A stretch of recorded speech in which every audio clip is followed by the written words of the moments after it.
Last week, as we mentioned, we finished our investigations of Moonstone Hall.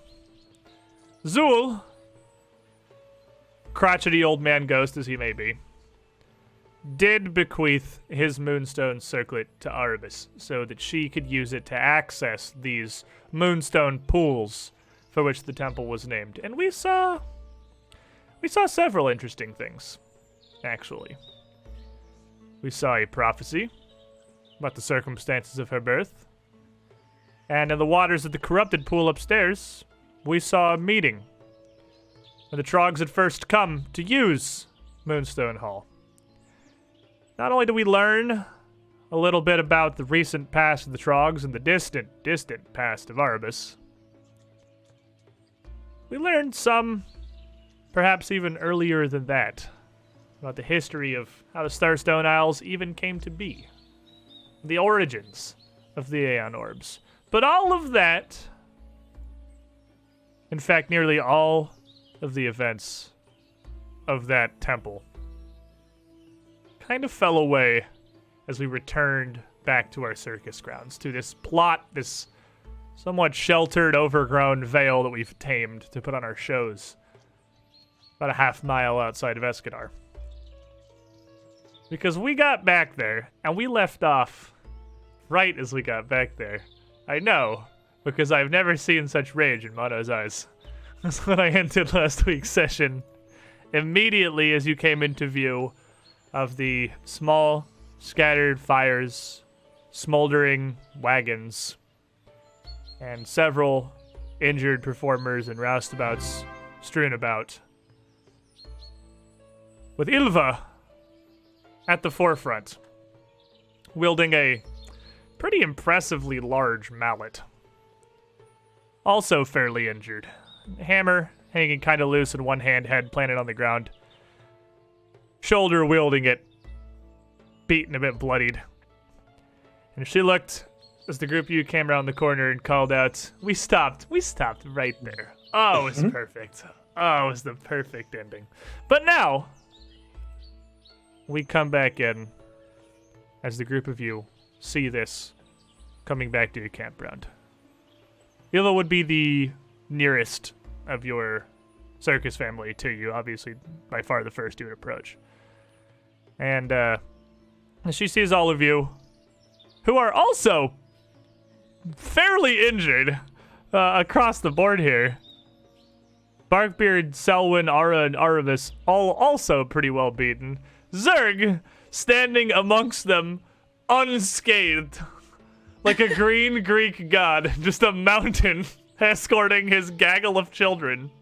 I cry. She lets go of the handle of the warhammer she has, dropping it to the ground, and turns towards the group of you, taking a bit of a limping step forward to meet you. Zerg, you're alive! Of course! What happened? Wait, hold on. Moment. May I have a guess? It was the cat, wasn't it? I would not be surprised if... It's easy to guess. The cat herself, no, but... Well, no, obviously. The menagerie, almost certainly. They wore masks, okay? And I am fine. This... Are there wounded more fine. than you? Do I need to... You're a Zerg's woman, you're indestructible like me. This is why. This is good. Okay, you're fine. Okay, alright. She kind of smiles, grimacing a bit, looking at the group of small folk here. I certainly would say I am better off than most of you. Did they find you too? After a fashion, yes. Do you know that the cat had some side hobby, including, and not limited to, demon worship, demon summoning, and atrocities committed against man? And she was friends with the Trogs. And she just kind of looks down across the group of you and looks back at the Zerg. Zerg, what is this nonsense? The small ones speak. I'm not too sure. I've just been killing Trogs. Yeah, I don't think we're really doing some bullshit. I don't think we ever caught up Zerg. Zerg doesn't care. Yeah, oh, that's fine, you know. So, his mission, he's good. Yeah. you would get another voice emanating out from near nothing, as possibly the more attentive of you may notice just a bit of a shift in the grass nearby. Oh, well, a lot of you sure are a pretty sight for a tired eye. And with a small, faint twirl of greenish smoke, Blue would just appear in the grass, standing nearby Ylva. His vest looking well kind of like you had left it last time you had fought. Not cut so badly, but ripped and damaged. He's clearly taken a few hits. He's keeping himself upright well as he can. Fairly large bruise spread across the side of his neck and up onto his right cheek, even visible through this kind of scaled tattooing he has. Been starting to wonder if the group of you were gonna make it back from, well, whatever it is you were running off doing. Right. Well, we're here. Glad to see, you took the office seriously and didn't betray us once the menagerie came here. Not up on you, obviously, but the assurance is nice. I feel like I'm making more small talk than need to be, but is everyone all right? Do we sustain casualties? All right. He just kind of looks back over his shoulder. Well, and Ylva sets in again. Nobody is dead, I think, but some of the performers are very injured. The professor, he may take weeks to recover. Where are they? Old man. I should go see them immediately. And she turns and just kind of gestures with her face, nodding back towards him. Go And that direction. Blue points back with a thumb. You gotta find them back towards the circle of wagons. The girl Tulip's doing a pretty good job attending to their wounds, but Selwyn here, your words are fluttering more erratic than a butterfly. I feel you've seen a bit worse than we have here. All we got was a bunch of the menagerie's dewdroppers coming by to bop the competition, taking advantage of the lack of its headliners, as far as I can tell. Yeah, we went deep underground, found a lot of sharks and a lot of demon worship, and some ghosts, asshole ghosts, castles. And he kind of nods, and Ylva jumps again. And, ghosts! You're fighting ghosts in the city. For why? I asked them the same thing. I do not understand this. I look for trogs. This is what I like to kill. This is big danger, big problem. They're looking for ghosts. I don't understand. Well, we weren't looking for ghosts. The ghost was sort of there along. Not like we were looking for them just a little bit. I mean, I was looking for trogs, and you're like, there's a ghost, like Scoobus Doobus. Right. And Ylva just looks more confused than anything, really. Blue kind of steps in again. Well, Zerg, I could have put an easy clam on this bear cat being sweet on you. Never seen such a fire light up in a gal's eyes at the start of a fight. If it wasn't for Ylva here, we would have been a mite more scattered than we are now. You know it. Very proud Zerg. And Ylva just kind of again grins a bit. He thought I would not fight. Tried to hide me in wagon with Canbonis and Mordain. Hide you in wagon? Not today. I do not think this. Wait, this morning, okay. And how? I think I got a mite more hurt from the talking off she gave me afterwards than what I did have to fighting off the menagerie's goons. Seems like she saw so this more proud as of an you.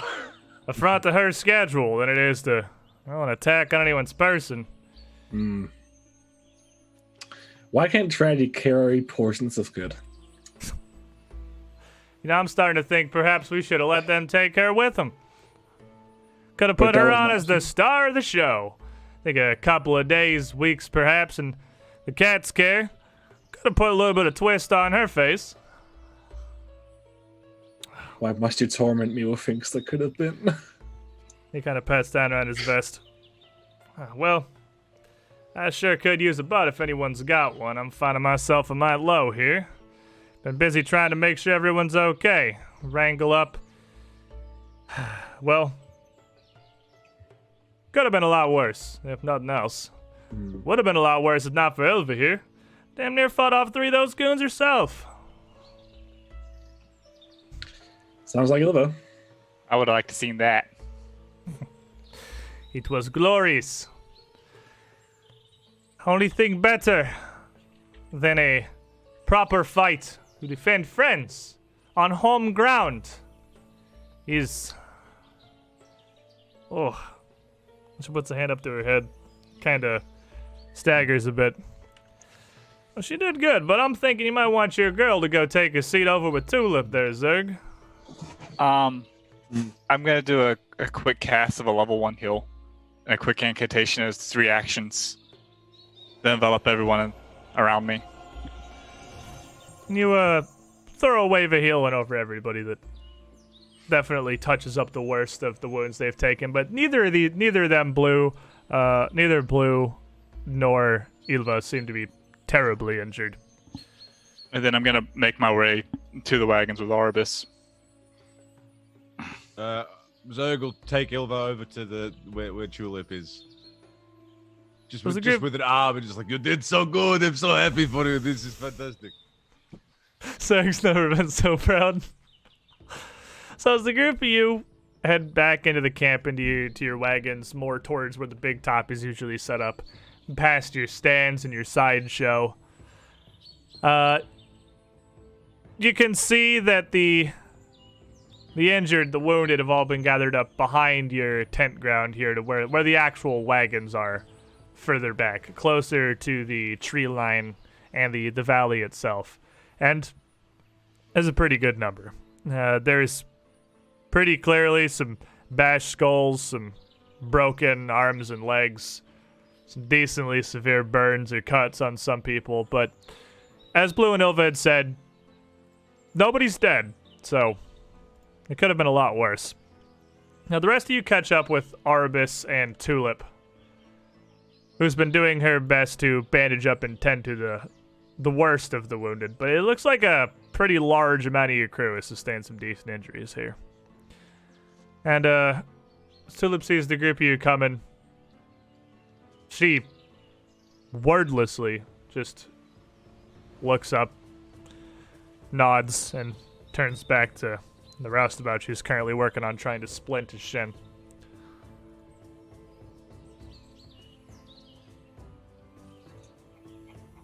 I dive in with her. We're just treating everybody as quick as I can. Triage. Who's more injured and them first. How about the rest of you?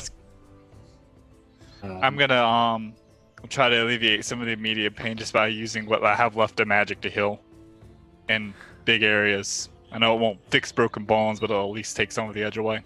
Yeah, that'll certainly heal up the worst of their pain, the worst of their cuts and their injuries. So a couple of castings out for Mara with your 3 action spells, because they have no limit on how many they can affect, right? It's just an area. Yep. And everyone's pretty well clustered together back here in this sort of impromptu ward. So you're able to hit everybody with these 3 action heals, throwing out whatever it is you have available just to try and help out. And that is going to be dramatically more even than what Tulip has done. And that's going to put more than half of your crew back into shape. With that as your casting, Tulip would stand up after getting the splint set and turn to Selwyn. Clearly a bit shaken. Well, we didn't lose anybody, so... Most times, isn't it? I just... I don't know. Nobody here doesn't know what Dusklight's done or what she's capable of, but up until now, it's just been words, intimidation, and bad memories. Out my tankard, open it up, take a big swig. Well, you won't have to worry for much longer. I think this is the last straw. You can see as Tulip's a bit beat up as well, and laying just kind of next to the patients there, where she just sort of dropped on the ground, is a small, smooth club and a butterfly knife with a symbol of Desna on its case that you recognize as hers. The blade still flipped open, just kind of dropped down, blade first in the ground where she'd left him. She'd been fighting too. Well, we did the best we could to run him off, and I mean, it seems it was well enough. I suppose, in the grand scheme of things, I don't think they were expecting us to fight back as well as we did. Certainly not Ilva and Blue.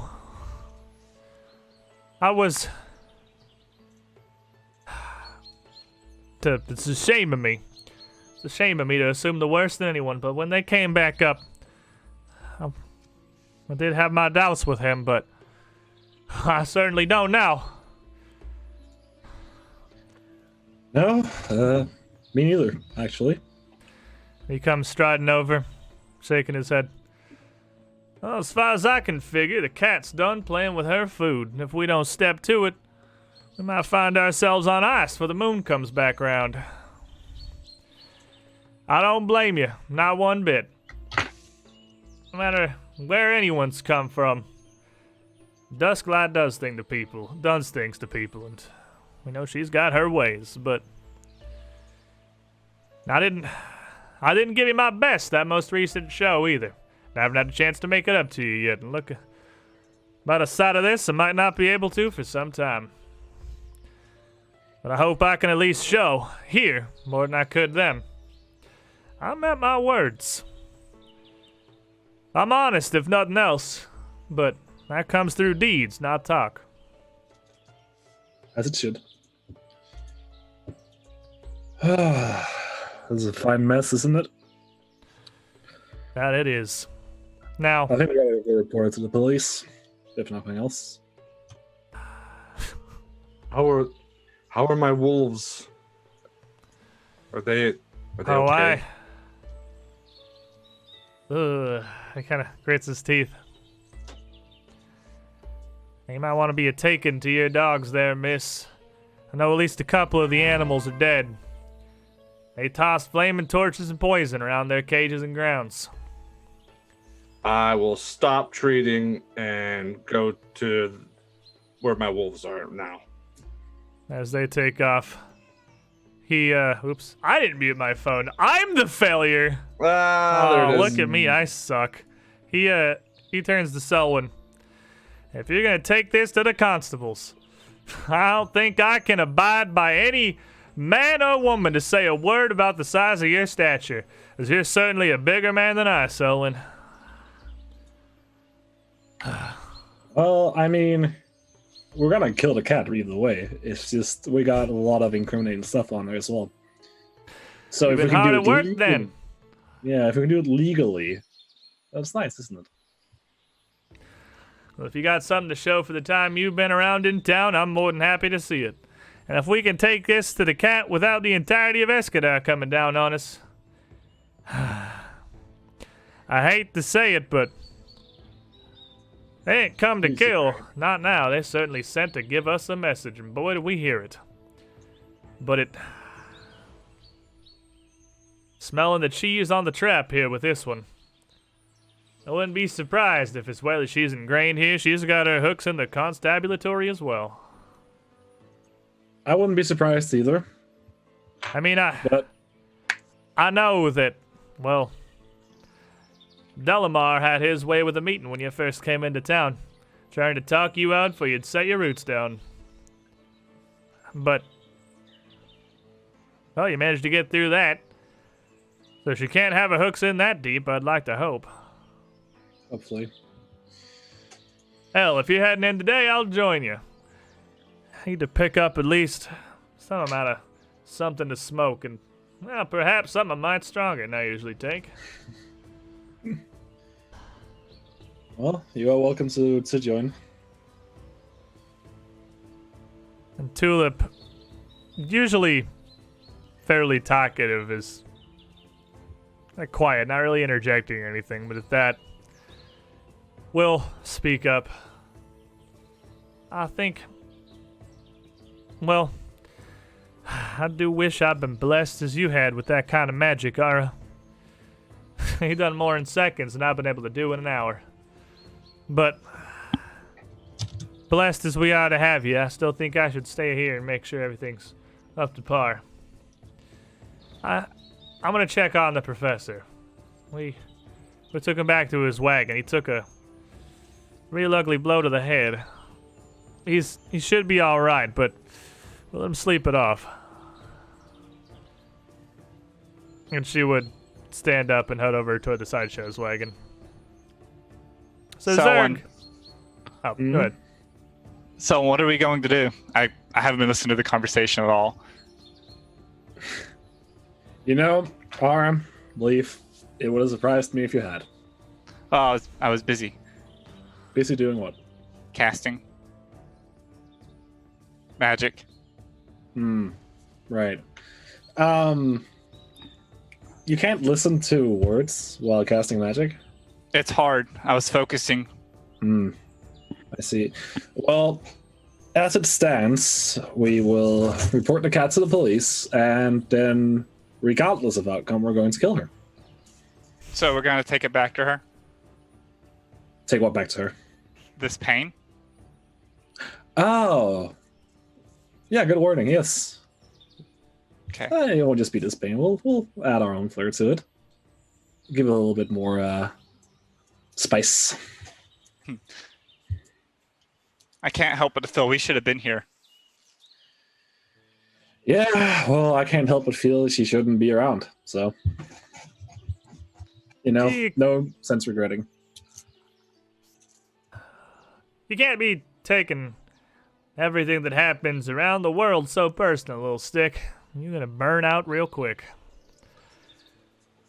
No one can be everywhere at all times, and not a one of us saw this coming.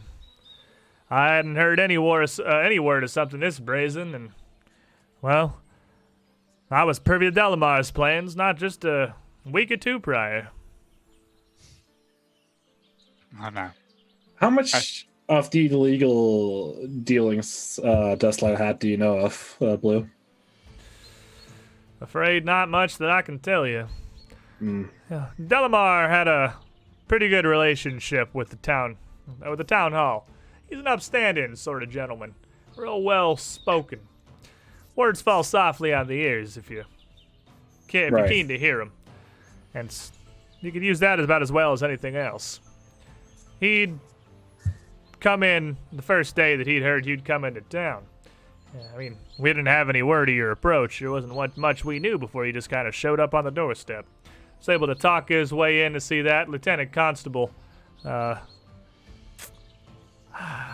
remember her name, but just by chance it happened on the same morning that you'd come by. By chance, yeah. Took as long as near anyone to get a meeting with him. Then, well, by the fact that you're still here, obviously, you got more of a honeyed tongue than even he does. That'd help. Don't sell yourself short as it may be. Well, so your words wouldn't be much use testimony then? Well, I can certainly speak up as to what I know. Delmar'd come by trying to get you lot shut down for you had a chance to bloom, and when that didn't work out, he brought us in to shut the show down right proper. Which... Right. I do still carry heavy and apologetic for my hand in that. It was my magic that turned the lights out on your act in particular, Selwyn. Yeah, that kind of screwed it up for me, didn't it? Anyway, it's fine. All's forgiven, especially given your recent actions. Is there anything keeping me here? I'll look to Tulip. Or should I go immediately? Tulip would already be walking off at this point to the sideshow. Oh, We're gonna okay. go help the professor. Man, I wish this guy's Right. token wasn't like partially green screened, but there's nothing I can do about it other than, well, make his jacket blue. Well, he's so beyond cool. my photoshopping skills. And well, we chased him off about under an hour ago, as far as I can ascertain. Figure there's no harm in heading towards town to tell our side of the story as soon as we can. Don't know what Right. Dustlight's plans are, and if she's planning on telling a very different tale singing her song, we're certainly going to want to be there first. Exactly. The sooner I'll the better. join you. Pick up some cigarettes, give what testimony I can. See if we can bring this down to the cat's head. And I'll turn to the rest. Anyone else interested in joining? I assume Zerk will probably be with Ilva. So at the moment, it is just going to be, I think, you, Ara, and Barkbeard that are here. Yeah. Do we have to bring Barkbeard? Well, I feel like I could really contribute to a conversation. Sometimes, I wouldn't want you to get nervous without me. I think I'm more nervous in your company than I ever have been alone. Well, a little bit of nerves always sometimes helps out, especially in... I feel like just 5 seconds ago you said the exact opposite thing. Well, the wind changes every once in a while, and you must follow the wind. Do I have to follow the wind? Yes. Have you never tried walking against the current? Well, Or it doesn't breeze? work very well, does it? Sure it does. Well, it's a lot easier to go with it. Okay, in that case, we're packing up and leaving town. Guess we're not fighting the cat after all. Well, I feel like that is a gross exaggeration, but I feel like if you would really like to, I guess me and the rest of the gang can do it without you. I know you had wanted to fight that cat, but I'm sure that I can put it down for you. You know, Barkbeard, when you phrase it exactly in those words, I'm sure you could. So, Zerg, you would have gone off with Ilva. Also back the same direction as Tulip would eventually be headed. And taking her back as you're kind of walking over there. And she's limping a bit, but trying her best to not really show any signs of overt injury or pain here, really. And doing a pretty decent job of putting on a strong face.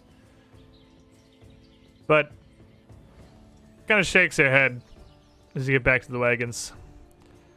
I feel... Zerg, what do we do with this? This is not something we simply accept. Get, Is it? Attacked by a nasty cat? We not accept this. Not the chance, not the chance. They hurt you. I'm going to go crush their skulls in. Obviously. I would expect nothing less. But we all came from there. We all Yes. know what Dusklight has done and did do, but we did not all leave. I do not know who it was specific that made this attack. They wore masks, they hid their faces, they wore simple clothes. But if you take this to Dusklight and back to the menagerie, what will you do, Zerg? I do what I always do. I walk into room and crush skull of anybody standing between me and where I try to get to. Where I try to get to is a nasty beach. If someone try to stop me, I assume they're bad and I crush skull and move on. I know we did not become close until after we had formed this traveling circus, until the professor took us and we left and we followed the thunder. But I remember this. when I was part of Sideshow, and you were part of Help. I could not get Marchesa to come with us. She wouldn't leave.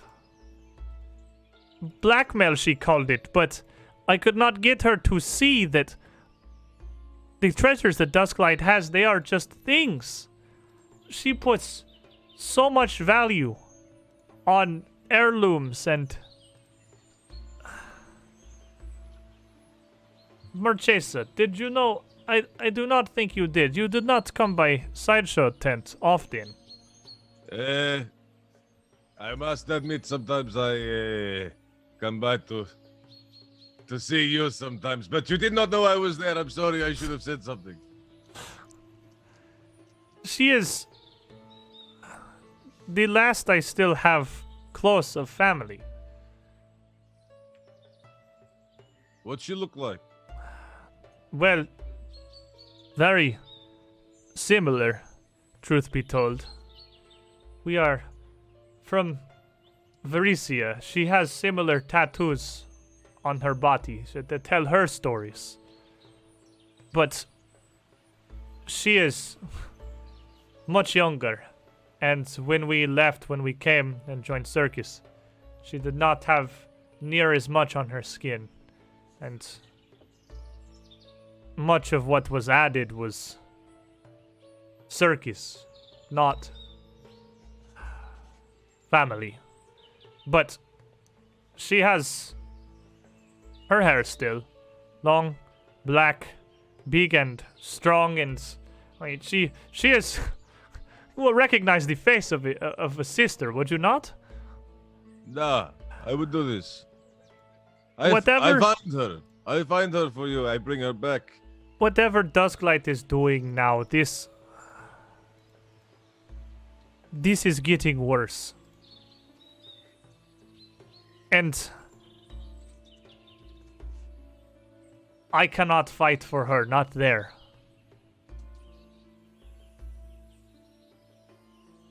I know we were not particularly close. We had disagreements as sisters do, but I don't want to see her skull open this. Not if it can be helped. At least can be helped. I be give careful. give her chance. Nah. Chance given. I remember this. But only for her. Nobody else. I would like to crush skulls. She definitely, I will not crush. Even if she fight me, I just sit down and say no. Naughty. You are No skull strongest, crush today. strongest man alive, Zerg. This I is am what sure they you call could. about me. Thank you. It's okay. It's no problem. You did very good today. Let me look at your injuries, and then I'll just try and heal her up a bit. This is nothing. This is nothing. I know this, but then I should do this. Do you want to make a medicine check?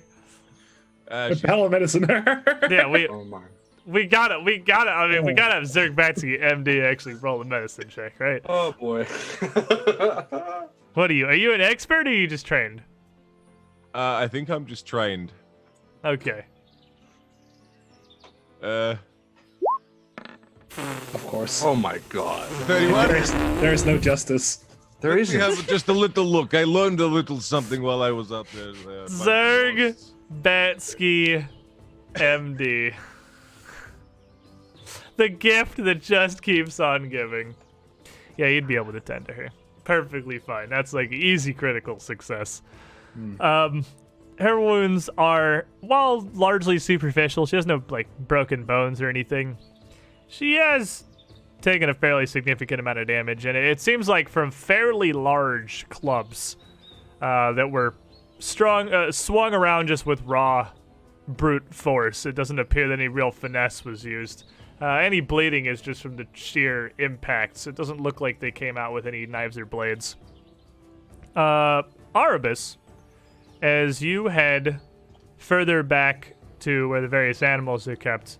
Your wolves are kept, I imagine, closer to where you stay. Probably not in the, obviously not in the larger pens with like your elephant and your couple of camels and your horses. Yeah, they'd probably and draft scare animals some and other whatnot. animals. So as you head back to where Masako and Shiel are kept in separate cages? Yeah. Separate Separate. cages. You would see that though they do look unharmed, the grass growing around the outside of their cage is charred, and a burnt torch is laying on the ground nearby, where they tried to set fire near the edge of the cage. Both the wolves are hunkered as far back in their cages as they can get, laying down now, but clearly pretty upsetty. And the locks of their cages, which I imagine you probably, do you even like lock them in their cages or just trust them to not leave? Well, I probably. I don't want to lock them, but I'm sure the circus folk would be a lot more secure if I locked them up. That's fair. Yeah. The locks appear to have both had a python hammered and jammed into them, pinning the cages shut. So it looks like they came, set fire, and jammed the cage shut to make sure the wolves couldn't get out.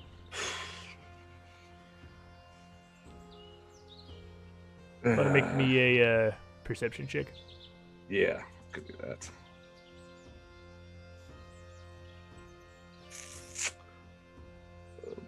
Where's my freaking out? Where's my perception? Good It's near the God. top. It's not in your skills. I forgot all how to play this thing. I forgot to play Pathfinder. There we go. That's pretty good. Wow. 35. 35. All right, so easy 35.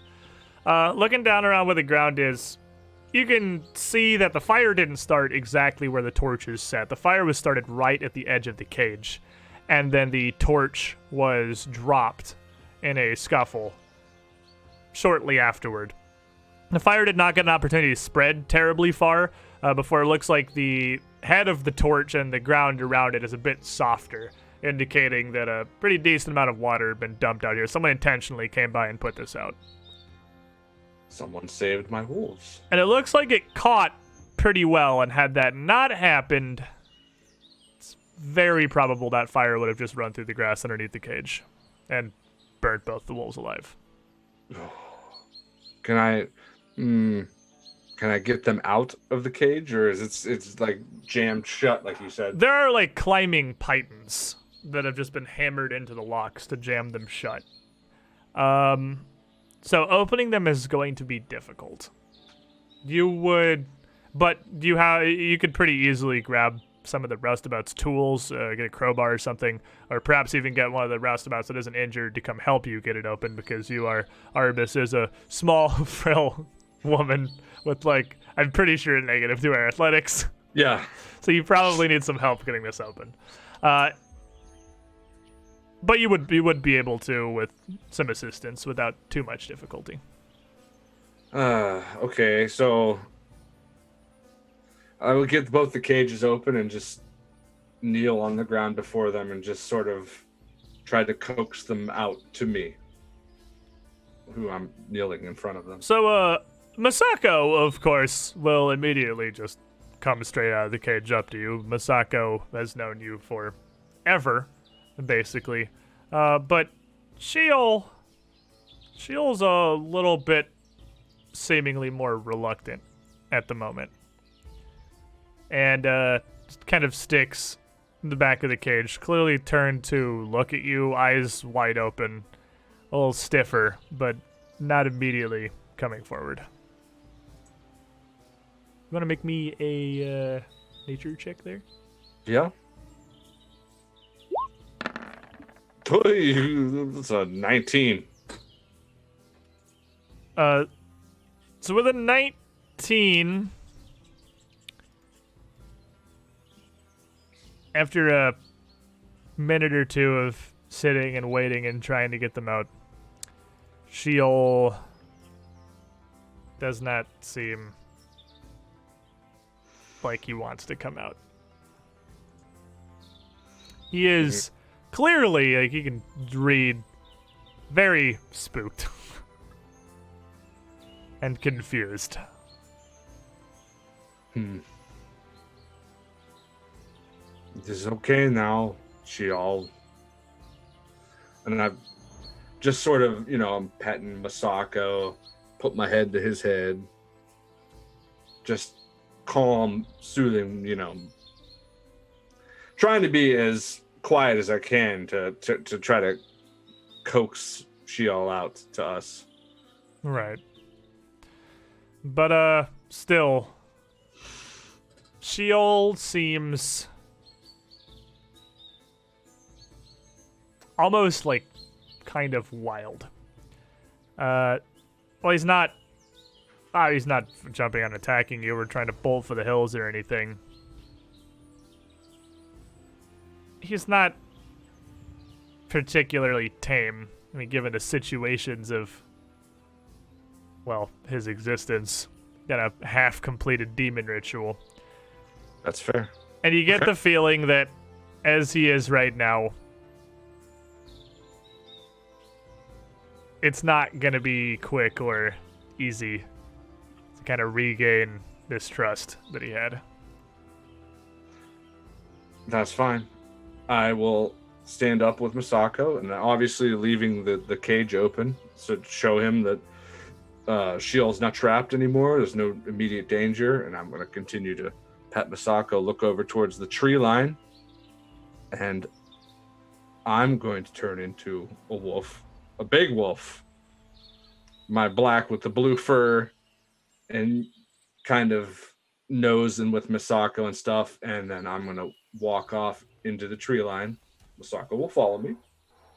And if she all wants to follow, she can. So, Selwyn, Barkbeard, and Ara back with Blue at the little impromptu word here. What are your plans? This would be approximately the same amount of time has passed for everybody at this point, so that's like where everyone's at right now. What time is it during the day? You had come back somewhat relatively early. I have it in here.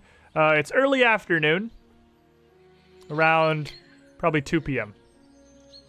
Well, I'd like to make sure everyone's okay, and then have leave for the city hall. I'd also like to specifically go around and ask Sork and Arabis if they wanted to come with, or if they want to stay at camp.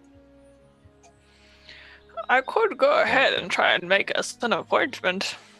I've heard that those work quite well at that place, although we've never tried. Well, we've done it twice.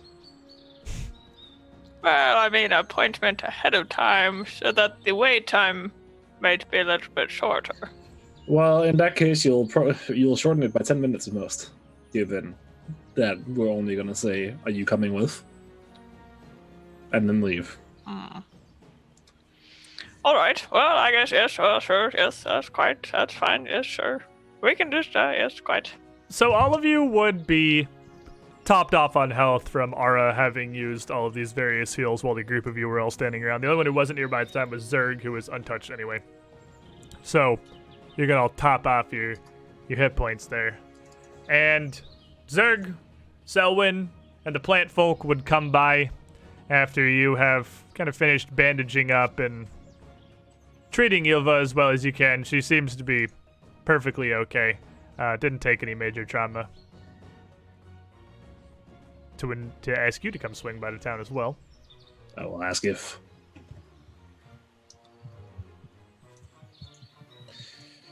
So we're gonna go report the cat, and then we're gonna go kill her. In that order. You want to come for the reporting part of it? You do the paperwork, I do the crushing. I stay here, you come back, get me when we're ready to, you know what this means? You understand this one? I get all this. Tiny get gnome it. fits. Yeah. You get this? I Not get many this. people understand this, I think I came up with this. Selwyn, I think I get it. I think I'm gonna stay back in camp and help those around. that makes sense. Well, look, it looks like it's just me and you so far, so this will be quite lovely. You know, that weight is actually looking Green. very appealing. Where's Green? It's blue. It's Green. His name's Green. Green, make sure Barkbeard doesn't do anything weird to sell one. I wouldn't do anything weird. I'm quite, skilled, I say. Nothing weird. Alright, you gotta be really careful. I have to cast my most powerful spell on you. Well, you've already cast some kind of spell on me, I would say. I'll cast one that's even more powerful. It's called Stab. And it has no limit. Anywho, sir, I figured that would be your response, but figured I'd give you the option. Just in case.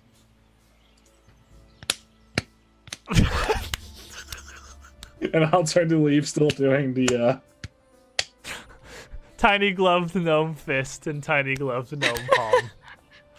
So, you would see Aravis, she's very distinctive in her wolf form, heading with Masako out towards the trees before she's gone, Selwyn, and you'd have time to catch up with her.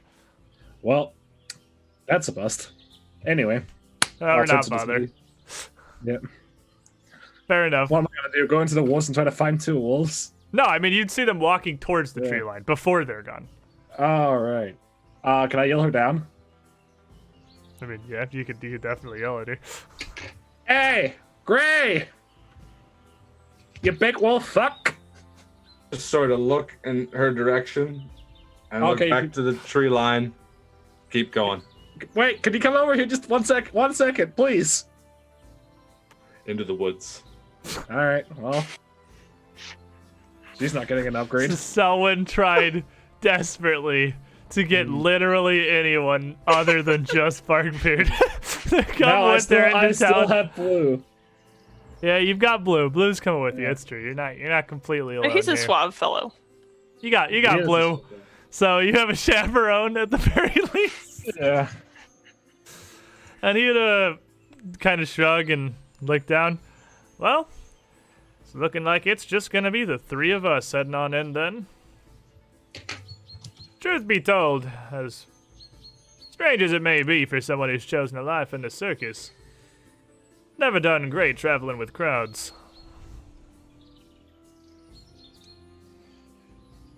Well. Right, sure. Sorry, Blue. I seem to lose my words around you. Anyway, let's get going, and I'll walk at a very brisk pace towards the constabulary, whatever it's called. And as he's following around after you, your gnomish brisk pace probably being his normal stride. I'm just as fast as big creatures. It's running in combat. Yeah, and overland travel too, it's fair. As he follows along after. Well, I suppose I'm fully to blame for that one. I'll bring in a little bit interest in trying to press perhaps a touch too much class into a young, he reaches up and touches his own horns, particularly difficult type of boy.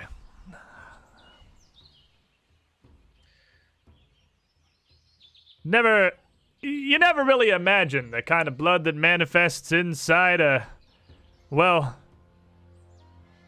as far as I can tell, a purified demon until you mix that with a teenage boy's years. They had to have quite the firm hand to rein me in.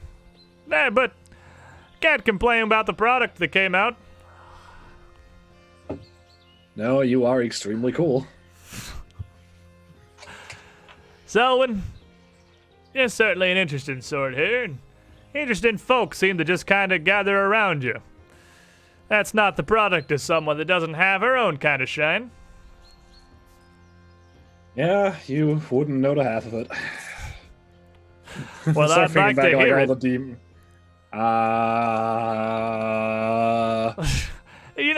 I'm not forcing you to share with the class here, of course, and I understand I'm new blood to your whole organization.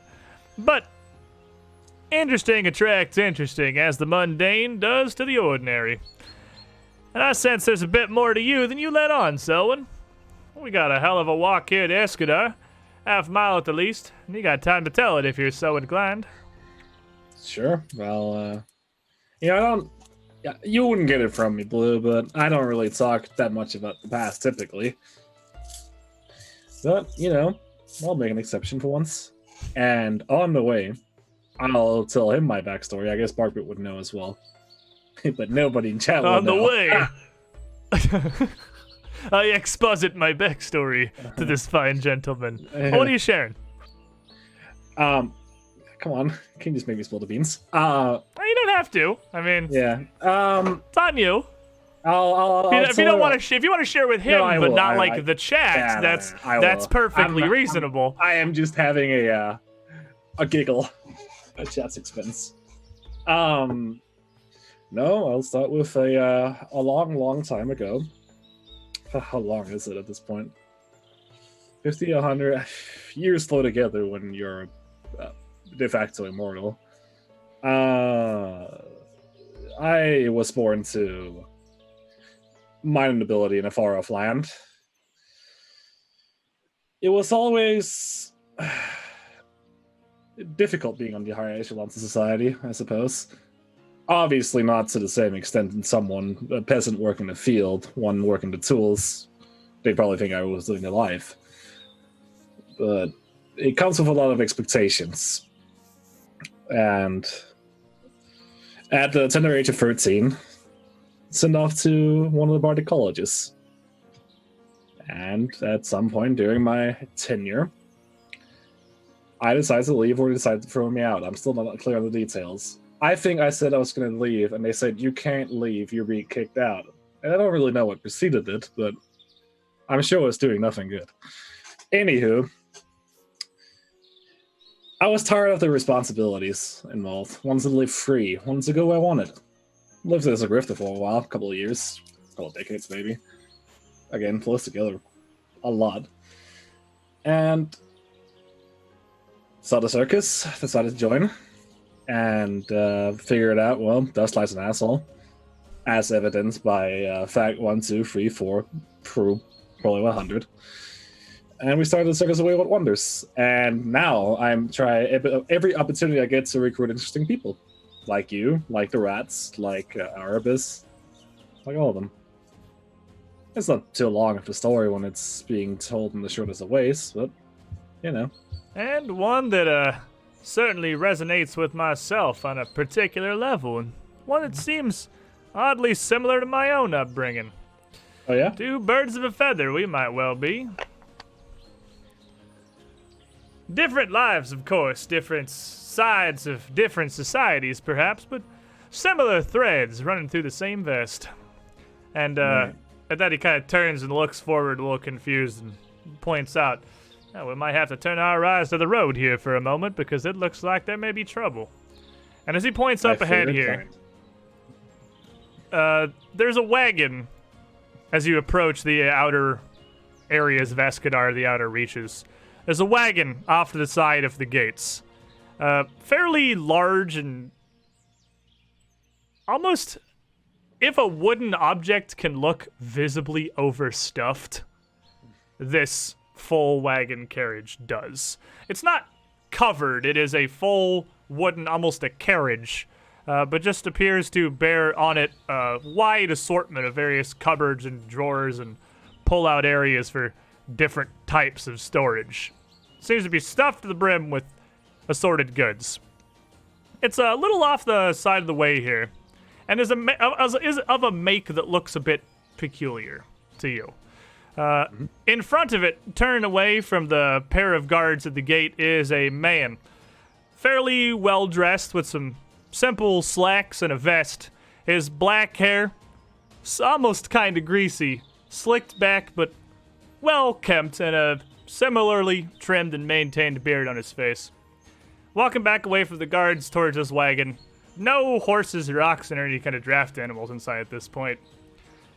And as he's looking to the road, looks to his wagon, looks and sees the group of you coming down towards the gate. He just puts a hand up. Can you believe it? I come in here with a wagon full of goods to trade, and I can't even get through the door of the town. Something about permits, taxes, some kind of preparation I was supposed to have in advance. Anyway, y'all look like an interest in travel in swords here. Sal Sartan, Sal Swordporium. Perhaps I got something interesting here. I always find you can do your best business outside the walls of the town. Don't even need to necessarily make your way into the proper markets. That's where all the travelers are coming by, right? All the interesting sorts. And Sal Sartan, Sal Swordporium. I got a pretty good eye for interesting sorts. I get it. Sell sword. Interesting swords. Sal Sword, what now? I'm sorry, this seems like a joke I might kind of get. Here, what's your name, little miss? Selwyn at your service. What was your name? Selwyn, buddy, Selwyn, Sal Sartan, Sal Swordporium. Can I call you buddy? Buddy? Sure. You have your short swords and armor and stuff on you right now? Oh, yeah, absolutely. Yeah, I imagine probably just on the off chance that menagerie goons pop out of the bushes to beat you. Matter of fact, I haven't had a chance to change. Yeah, you literally actually have not had an opportunity. Yeah. You've got your stuff on you, and Blue probably would still have his dagger is pretty visible in his belt as well. The group of you here look like an adventuring sort, kind of your traveling mercenary type. Sell swords yourselves. Perhaps that almost rhymes. That's a good one. Well, Sal Sartan, Sal Swordsporium's got an all-wide assortment of every kind of sword from all throughout the Inner Sea regions, Casmaron, and beyond at your service here. And I got a whole bunch of good ones out here. Just because I can't get into the city walls because I don't have the proper permits doesn't mean I can't sell them right out here. He turns around to the guards. Right? Nothing gets me sold out here? And the guard at the distance just sort of shrugs. Almost confused. And he turns back around to Selwyn. Selwyn, then, let me see there. What kind of weapons do you prefer there, Selwyn? Let me see if I may be so inclined to take a look at your particular swords. Oh, absolutely. And I'll hand him Car. He takes Clara and looks down. You're more of a short sword. As befitting to a short stager. You gotta size them properly, yeah. you see? You see, like a short sword for a short sword. Yeah.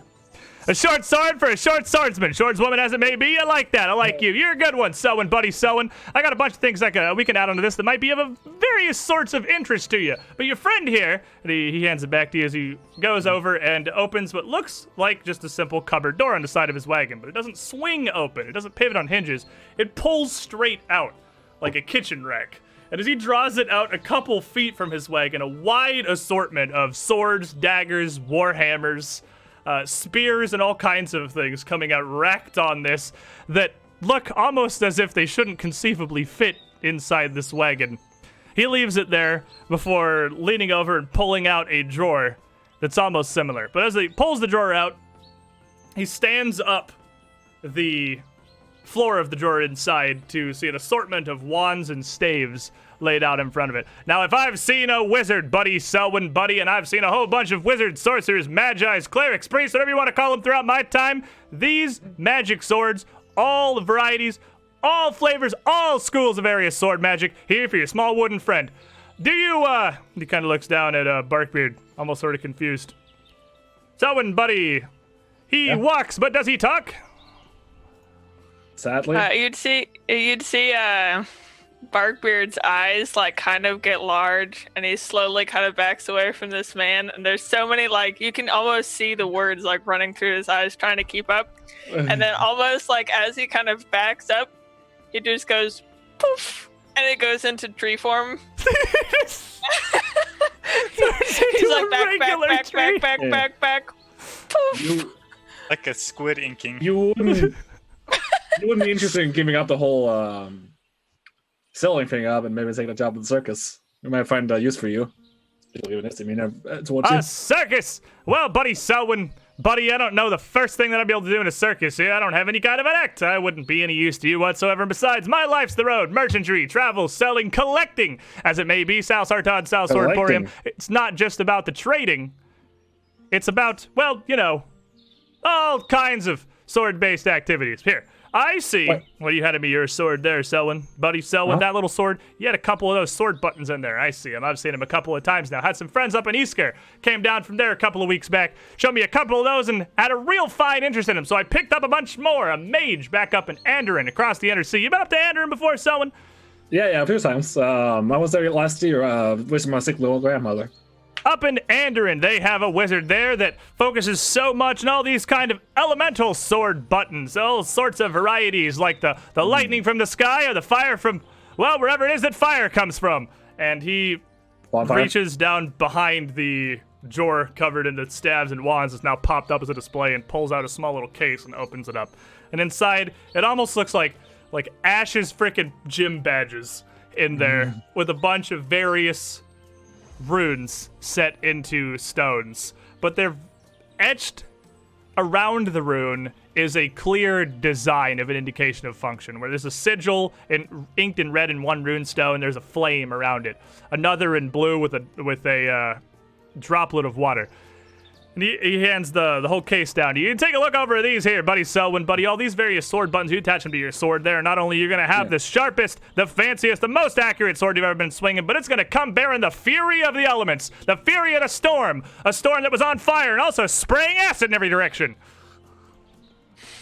I'm going to be honest, it sounds extremely cool. Now, hold up a second, because you were saying about collecting yourself, right? You are collecting the sword. Oh, of course I do. Where do you think all the South Sartod, South Swordporium's various assorted swords come from?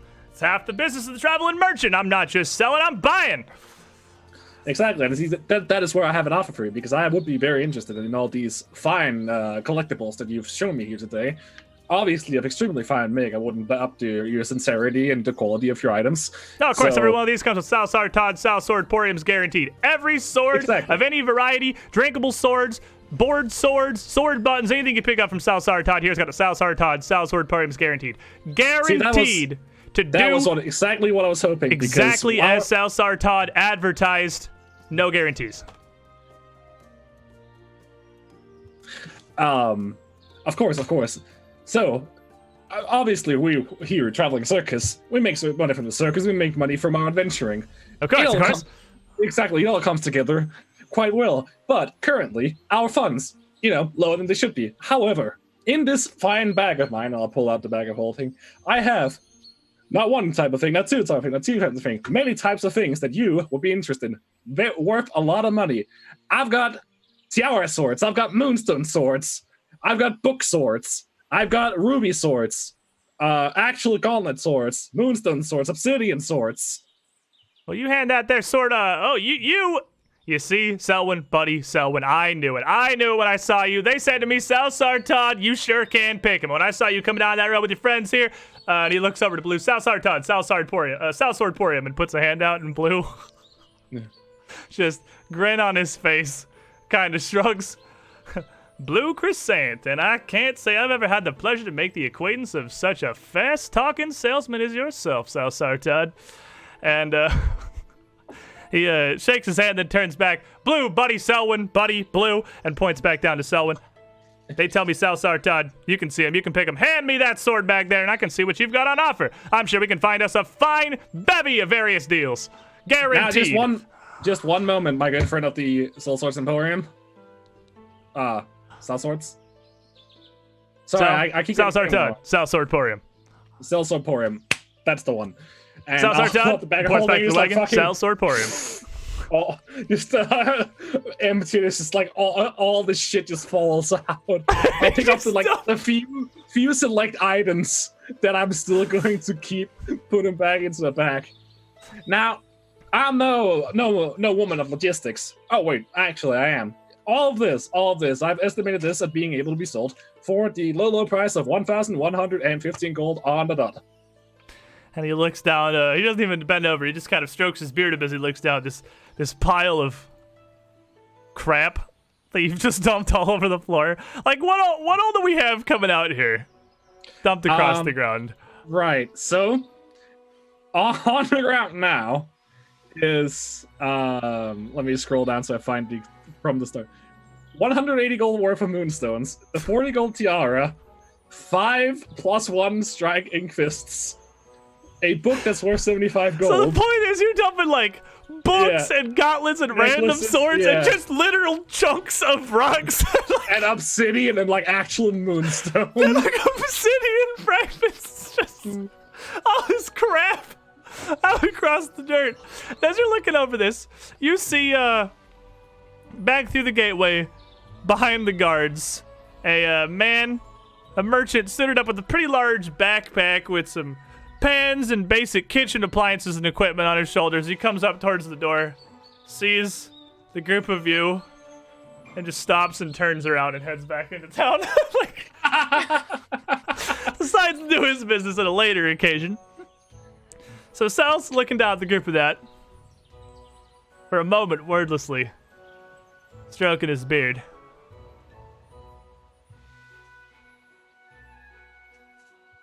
That is an interesting... Now, obviously, I wouldn't expect you to just pay the gold. In fact, I'm here to also get something from you, so we even it out a bit. We even the scores, so to speak. And I would like, and if I haven't mistaken entirely, what I'm wearing currently is an armor sword. Is that correct? Am I picking up what you're putting down here? Armor sword. I never heard of something called an armor sword. I always had them referred to as body plate swords, personal defensive swords, flat swords. We got all kinds of different terminology for them, but armor sword's a new one. I'll keep that one in mind. It rolls off the tongue a little bit better. It's a good one. It's a bit short. If you're interested in those, I actually have something very interesting that you might find here. Selwyn, buddy, Selwyn Blue. Take a look at this. And he reaches back behind the rack of staves and wands, pats around for a second. He comes back out. Oh, I already handed it to you. Let me see that their little button case real quick. And he takes it from you. So we got all these elemental sword buttons, these enhanced sword buttons, sharpening sword buttons, and he takes the velvet cushion out of it and just flips it over and puts it back down and hands it back out. And on the back side, there are yet more runestones set into them. Those you got there are, and there's got to be a better terminology for this than the one that I've picked up from the wizard. He was telling me something about, what might have been armor sword actually, something about a potency and resiliency. Nonsense. All that kind of fancy nonsense I heard. Magic what nonsense. we've got here is a personal body defensive sword button. And each and every one of these here has a Salsar Todd Salsordporium guaranteed to make your armor at least 50% more defensive sword. What was the word? Man, there was something. Oh, come on, Sal. You got this. You're blowing this sail, Sal. No, I understand. The fucking wizards, they know nothing. They're all assholes. They're all arrogant. Some of them are ghosts. The magic's always been an interesting type of thing. I got nothing but respect for wizards. You know, Selwyn, buddy, Selwyn, nothing but respect. They make me some of my finest swords, some of my finest sword buttons, sword plates, sword potions, drinkable swords, wearable swords, boot swords, all kinds of different things. But their words mean nothing, right? They just, it's in one ear and out the other. Out the other. Exactly. I know exactly but what these you mean. personal defensive sword buttons here, we got two different varieties of them. First, the simple. You attach this here. I see you, obviously, a well-traveled adventurer in sword. You've got your own personal defensive body swords there that you wear everywhere to blunt your enemy's swords. The only thing that stops sword is a sword. Sal Sartod, Sal Swordporium, Sal's Guarantee. And this makes your body sword.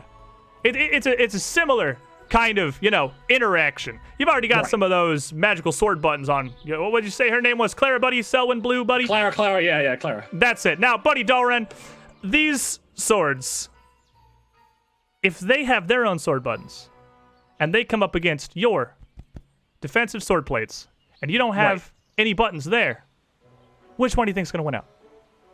The one with the button, of course. Exactly. I need buttons on my counter sword buttons. That's what we'll call them. Counter sword buttons for your personal defensive sword plates. And he would direct you to two different groupings of them. These counter sword buttons, fairly simple. A little more hardened steel in your personal defensive swords. A little bit more resistant to penetration. These ones on the other side, these are more interesting. This has got all the magic of a drinkable sword, of a wearable sword, of all them wizard magic incantations, but in the power of a counter sword button. And he has got armor potency +1 runes as well as resilient runes. Right. What does resilient runes do? Resilient is the old Cloak of Resistance. It is now an armor rune now. I see. You can pop into +1 armor and it gives you a +1 item bonus to all saving throws. They made Cloak of Resistance just a frickin' fundamental armor rune now, which is way easier. Yeah. How many runes can you have in an item? So you have your fundamental, which is what gives it +1. For every tier of fundamental, you can have one property. So as your weapon, your weapons are +1, you could have one property wound. So you could have wounding or flaming, but you couldn't have wounding flaming. Yeah. Right. Same with armor, but resilient is fundamental. It does not take that slot. Yeah. Just like striking is fundamental and doesn't take that slot. Well, Sal, I'm going to need 5 of these symbol buttons. 5! buy 5 of these, Selwyn, buddy, Selwyn. You have got yourself a fantastic deal here. See, I knew it. They tell me, Sal Sartod, you sure can pick them. Let me make sure. And he looks at the case here that I can pull together 5 of these, but I'm pretty sure we can certainly make that happen. Now, while I have got you here, Selwyn, buddy, Blue, Selwyn, let me show you a couple of other things here. A couple of other interesting sorts of swords we got on. Now, you always need a climbing sword when you're out on adventures, right? Sometimes you got to get your cat out of a tree. Sometimes you got to get up a wall. Sometimes you got to get down a wall. All kinds of different wall-related situations that can be circumvented by a climbing sword. And he pulls open a pair of shutters, what appear to be like the main windows of the wagon that you would think would lead to, like how it could almost be like an ice cream truck, an interior area he could stand behind and sell things. But they open up to just crap. Floor to ceiling stuffed with various odds and ends. There are lengths of rope, there are individual random shoes, there are tiny statuettes and planks of wood, balls of clay, pots, jugs, jars. Totally random. He sticks his arm all the way into this mess, roots around a bit, and pulls out an end of a pale silken rope. And then starts reeling and pulling more and more and more of it out as it just coils up on the ground underneath him. Until he's pulled I gotta out. ask you, is your wagon magical? It is insane, nay impossible to fit that many swords in that wagon. They have told me many times, Sal Sartod, Sal Swordporium, your Swordporium is an impressive work of swordsmanship unto itself. But no, Selwyn, buddy, Dalren, Selwyn. This, what we have here, buddy. I'm sorry? Who's Dalren? I'm not the best with names. I'm gonna be honest with you right now, Selwyn. I'm trying my hardest. Bear with me here. But this, fair enough. This is no magic. This is an art. Taught me back up in the Five Kings Mountains by a very peculiar little dwarf. It's pretty simple though. I can share it with you. I can as a free one-time offer. Sal Sartod, Sal Swordporium. I'll give you this right now, guaranteed. You put the big stuff on the bottom and the small stuff on top. You can fit way more than you'd ever expect. Now, this climbing sword here, as he finally gets the other end of the rope out of it. This climbing sword is particularly enchanted. Now, this one wasn't a word. This had a, let me go ahead, and he just kind of swings it around a bit in his hand with like about 6 inches of rope just whirling. It was something, I believe that, come on, Sal, he swings it counterclockwise, and then you did one of these. I don't know that all these motions were inherently necessary, but, and he tosses it up in the air, and just kind of calls out, "Go up!" And as he throws it, the rope just continues spiraling upwards, up into the air. 10, 20, 30, 40 feet, until there's just a small coil on the ground, and then he grabs it and kind of tugs on it, and it stops. Just hanging 40 feet up in the air. All right, Sal, let's see you climb. Oh. Selwyn, buddy, let me tell you, Sal Sartod, Sal Swordporium. Now, you may think from hauling all these various swords and my travels around that I would have significantly more upper body strength than I actually do. But you can give this a good old hefty tug. I can pull on it. You can pull on it. Your buddy Blue can pull on it. Hell, you can tie your tree over there to it. As I imagine Barkbeard is still just a small tree in the center of the road and hasn't moved. Yes. But this, yeah, you're never going to pull it down. Sal Sartod, Sal Swordporium's guarantee. But if you do, no guarantees. Well, that seems pretty good. How much are you taking for this?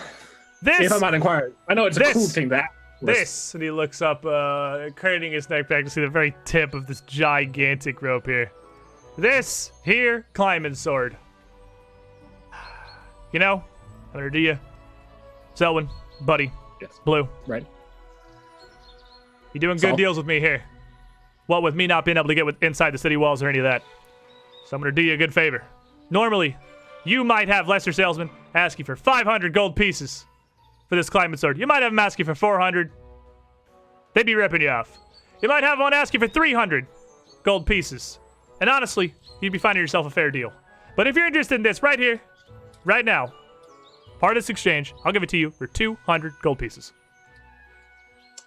That is a price worth dying for. Who knows when we need something like a climbing sword. I'll take it. Now, this rope doesn't just go straight up. You can make this go pretty much any direction. And he pulls on it. Right. I have to, Hold on, one moment here. He can't. His rope is still hanging and he can't pull it down. There's a way to undo this. They showed me. It was some time ago. Wave it. Down. And we go counterclockwise. Down. And we go up and down and around. And he pulls on it and it just starts falling out of the sky. 40 feet of rope just tumbling down as he kind of steps back and watches it just land in a surprisingly well-coiled pile on the ground. There we go. Fantastic. Watch. And he takes the end of it. Oh, there! Fine guard! And turns to the guardsman in the distance, and the guard just looks up. Kind of shrugs a bit. And he just throws the rope to the guard, and it sails straight. A few dozen yards back to this guard before it stops in front of his hand. And Salsar Todd just nods. Give that rope a tug! Assist me with the demonstration, will you, if you won't let me inside the city? Salsar Todd! Salsar Porium! The guy just kind of looks at it and grabs it and, like, tug on it.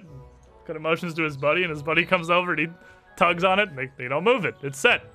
Even horizontal in the air there. Oh, perfect. Seems good. Seems perfect. Seems better than perfect. Good. Good. Perfect. Now, Selwyn, buddy, I got plenty more for you. I got these here wooden magical swords behind me. I got healing wooden magical swords. I got transmuting wooden magical swords. I got fiery wooden magical swords. I got these armor, sword, counter sword buttons. I got regular elemental sword buttons. All kinds. But, Selwyn, there's more. Now, There's more. You can't be serious. You're a madman. Salazar Todd, Salazar Porium. We're never at the end. There's always more. Now, There's always more. Incredible. You got some pretty light armor there that I can see. You don't look like you like to bear your burdens particularly heavy. I understand that. I can get behind that. I can appreciate that, Selwyn, buddy, Selwyn. I agree. Right, yeah. Now, man of your I'm with statue, with that wagon, you So- know, traveling lighter would be a blessing, of course. You know, Selwyn, buddy. Whereas you're right on one count, you're wrong on another. And turns back around and just sticks his hand into the wagon with no better answer than that. And pushes his hand down into this window and pulls up two small leather vambraces that are only short, cylindrical, maybe 2.5 inches wide. Holds them out to you.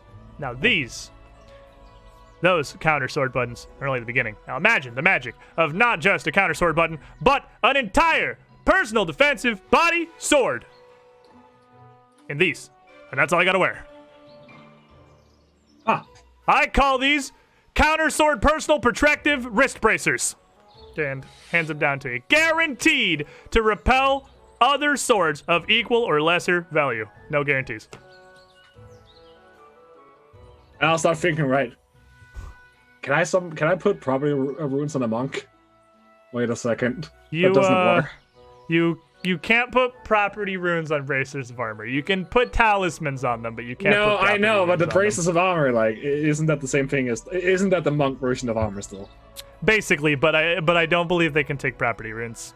No, but my point is, I've purchased one too many armor runes. Well, we're still in think transaction. We haven't Right, yeah, I done this know, deal it's- yet, so. I think you can that's what just I'm- put the armor runes on regular, like, padded armor, which is just, or clothing.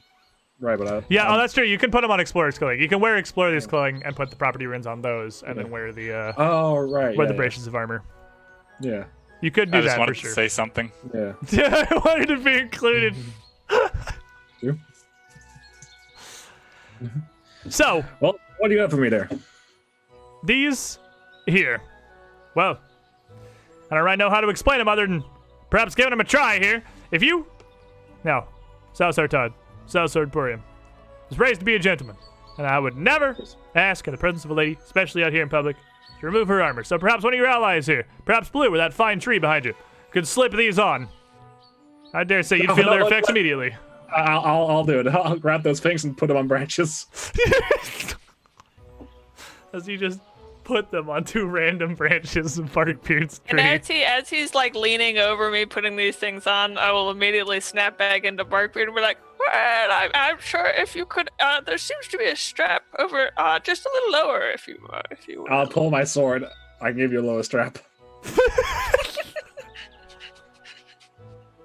This is a freebie. But Barkbeard, you would actually feel, as they were both on you and they activated, that you would almost get a tangible field around you. It's minor. It doesn't interfere with you in any way. It's not something that you can actively feel or anyone touching you could actively feel. But it's almost just like a barrier of just a mild bit of magical repulsion. As if it gave you a +1 item bonus to your armor class. But So- also, you somehow Can I feel use this as a monk? braces of armor? I can. Absolutely, Yeah, yeah. That's what they're for. Okay. For people who don't want to or can't wear conventional armor. Gotcha. But you would also feel just a wee bit hardier, just a wee bit faster, just a wee bit more mentally fortuitous, as if it also gave you a +1 to your saving throws. Oh, I wonder. Gotcha. Well, I mean, I do feel remarkably better. I mean, although... Sal, meet my friend Barkbeard here. He's been with the party for weeks. South at this- Arton, South Sword Emporium, Barkbeard, Blue Buddy, Barkbeard, Selwyn. It's a pleasure to make your acquaintance. I must say I've never had the pleasure to get to speak with a living tree before, but Barkbeard, Buddy, Buford, let me tell you. Those... You have no qualities of a tree, I would say. Very little, if any. Well, I would And certainly I have to don't agree know. with you there, Buddy Barkbeard.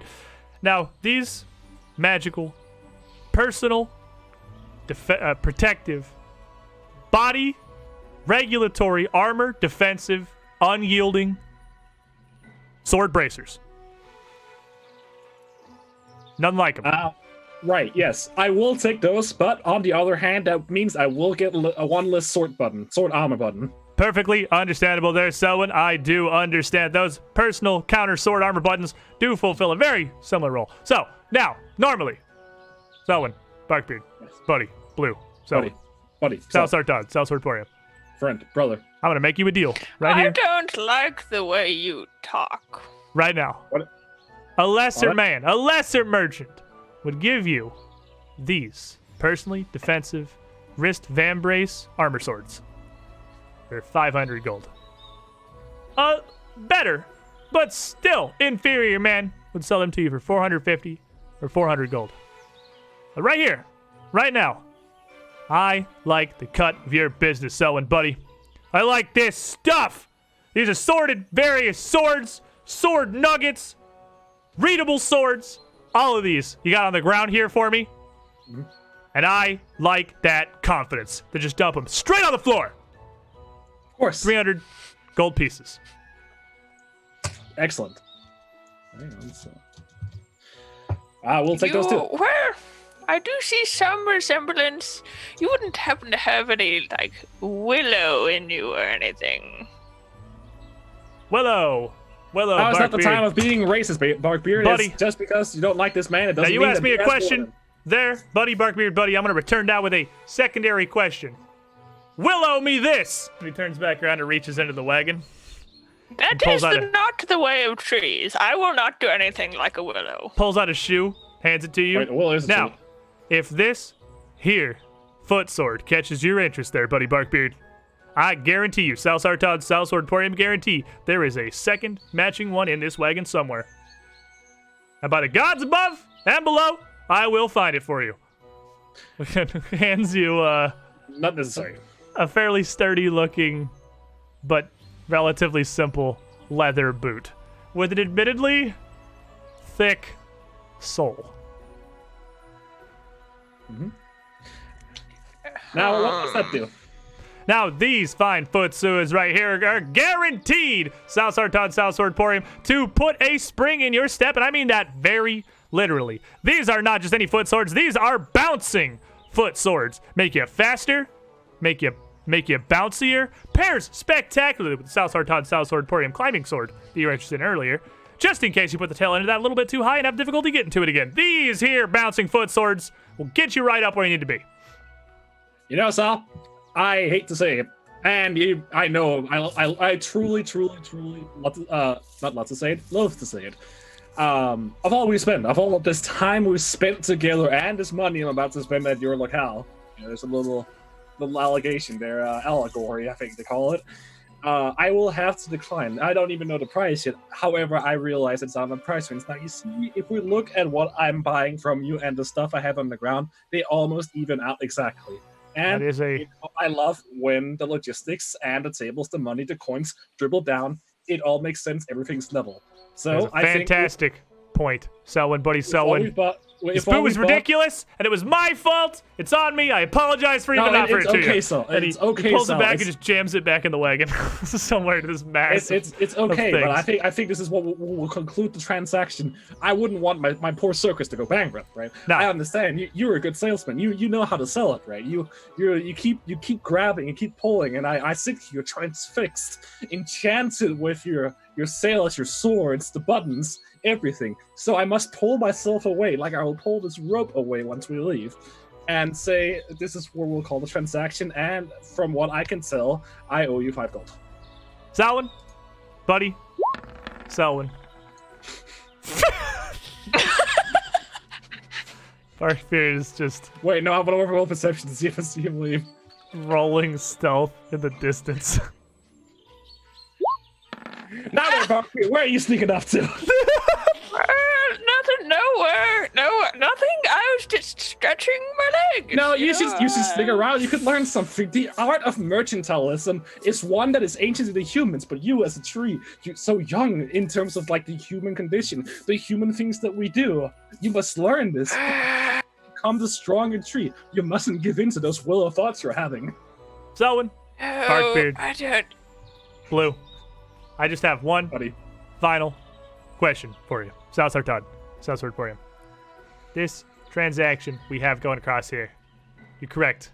It's fairly even. It's fairly well made. It's made on good terms, and I appreciate you for bringing it to me and for taking the time out of your day to peruse my And fine yours. wares. But you said you have a circus.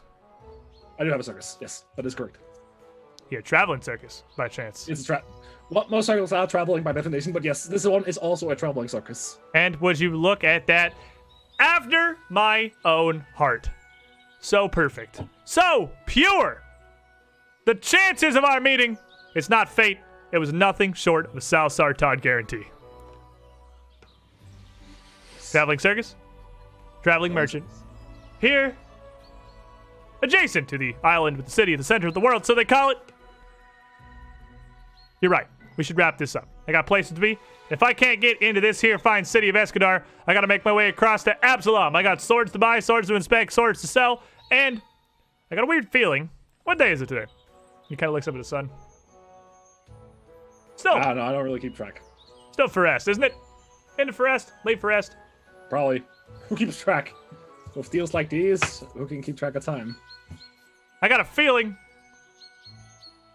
You know, Selwyn, buddy, Wait Selwyn. again. And he kind of leans down a little closer to you. You know, you get those feelings sometimes, the call of your profession, your business. It's as if the money is speaking to you itself. Oh, more often than you would dream, so. I hear it. And you're going to call me crazy. All right. I'm hearing Saul, it you're calling close. from the center of the Wongi Expanse. I see. Is this your origin story? My origin story was written, penned, inked, and dried in a readable sword long ago, Selwyn. Salzar Dud, Salsword Porium. So, and he reached into his pocket and just kind of pulls out a fairly small pad of paper and starts charting down some numbers and whatnot. And then, yeah, the armor potency runes, if you want them, are just, they're 160 gold apiece. They're fairly cheap. Right, yeah. I went by what they're cost normally, yeah. That greater climbing rope will give you for 200. Mm-hmm. And then the You want bracers for 400. Bracers of armor for what I say, 300? Yes, I believe so. Definitely Was- 200, yeah. Was there anything else that you were, those are the things that you were picking up? Yes, that should total for 1,120 gold. Is money going his way or money going your way? Well, that's Definitely our the way. total. We hand over 5 gold after everything's said and And you done. give him 5 gold pieces. And along with that, TNT DMD in the chat, he's having a good time. He's hanging out. He's enjoying it. He is throwing forth Salsar Todd, Sal Swordporium, branded perfect hero points. Selwyn, you're getting a hero point. You get your fancy plus sign back on there. Perfect. Barkbeard, you get a hero point. You're going up to 4. Zerg, you're not even here. You're getting a hero point. You're going back up to 4. Thank you for all of them bits there, TNT. Appreciate you. Now with this exchange done here, as you trade almost straight across with just 5 gold pieces traded between, he looks down at you. Selwyn, buddy, Selwyn, you're right. Sal, buddy, Sal. You're right. You're right. This is a good feeling. An exchange of such a glorious amount of various swords of all kinds of interesting origins and stories traded across in just this tiny stack. It's like getting a receipt at your favorite restaurant, 0 copper pieces changing hands. You're not having to walk home with any change you're not interested in carrying. Exactly. You love it. It's beautiful. Well, if you're ever in the market for things, I'll know where to looks- find you, probably. well, I have a, by I have a definition, you feeling probably that, won't, but Probably not know you since you're traveling, but I have a strange feeling. Fate's a strange thing, and, maybe it'll tie us together like this rope has tied our lives together. that is the perfect spirit that I like to hear, Selwyn, buddy, Selwyn. Sal, buddy, Sal. Sal's also important. It has been a true pleasure. Sal Sartad, Sal Swordporium. Guaranteed. No But no guarantees. guarantees, though. And, Now, if you will excuse me, I have to figure out how I'm going to get my wagon out away from this city that they are not apparently allowing me to sell my wares in. Well, Sal, buddy, you've not missed a thing. It's a piece of shit. And he turns around and starts sliding the swords and the weapons back in, folding the drawer of the staves and the wands for putting we'll case the rest of his runes back in there and closing everything back up. I'll take your word for it there, Selwyn, buddy. I don't feel like I've missed much of anything. Besides, it's about time I got it away. And I get the sense that you here, I've held you for long enough. It's mid-afternoon. It's hot. Sun's bright. You got business to tend to. You got other things in your life than Sal Sartad, Sal Sartporium. Best of luck to you, true. Selwyn, Blue, Barkbeard, buddy. Buddy. Sal, buddy. And Blue just kind of shakes his head. I must And say I'll- that never I'll walk have... into the city. And once he's out of sight, I'll make a break fucking sign like, whew. It's been a while since I've had one of those. Never have I experienced a situation where I've I been can't. so unable to get a single word out of my mouth, but still so just enjoying the moment. It's the trick with those people. As long as you're on the same level as them, they love you. Well, that is a level that I'm not sure I could ever even aspire to climb to. It takes some Have never met a human being before that I have so disliked. Well, I have a feeling we'll run into him again. I hope not. And as you make your way, into Eskedar here to take your word to the constables and see what you can figure out here what to do. I got a pee, so I think we just take our midstream break right about here. A bit early, I think that's a solid opportunity. I'm Sal so fucking happy I got to meet Sal. Everybody else Sartad. is just sitting and sad in the corner. I apologize, but nobody else wanted to come to town, so I can't force Sal upon you. Sal's an experience that comes at the proper time and the proper time only. He's like a wizard. It's never early. It's never late. He only meets you when he knows he's supposed to be there. And Jake the Impaler dunking a tier 3 Penta sub onto Colby in the chat here. Oh, And TNT DMD not only dunking all those hero points, but his 36-month resub. Thank you, all of you guys. Appreciate you. We're going to take our midstream break here because I got to pee. and I gotta get my brain out of Sal mode because it's almost hard to talk normal. So I had to readjust briefly. We'll be right back. When we return, we're gonna like actually accomplish things and make progress and stuff. It feels like I can't talk slow. My brain's like, go faster, words, no, because I'm still Sal Sartotted. This whole campaign, whole Age of Ashes campaign, and a huge bucket of assorted, ridiculous highlights. So, as we return, Blue, Barkbeard, and Selwyn are actually heading back into town to go back over to Conclave Square. I was like, I know it has a name. Conclave Square to meet back up with the constabulary again. Meanwhile, while they are journeying and interacting with strange merchant folk and doing whatever it is they are doing, what's going on back at the camp? We'll start with Ara. What are you up to? I'm not gonna ask him. You can tell me. Ara actually is still going around making sure everyone's okay, especially looking for Cubby and the Featherfall 5 family. The Featherfall 5 family and Cubby both would have been kept in their wagons largely. Once the attack had started, everyone that either did not want to or could not fight was quickly hidden away. And from what you've picked up more about the details of the attack at this point, it was not like they just ran in club swinging. They, at first, were looking to destroy and to vandalize and to ruin as much of your stuff as they could.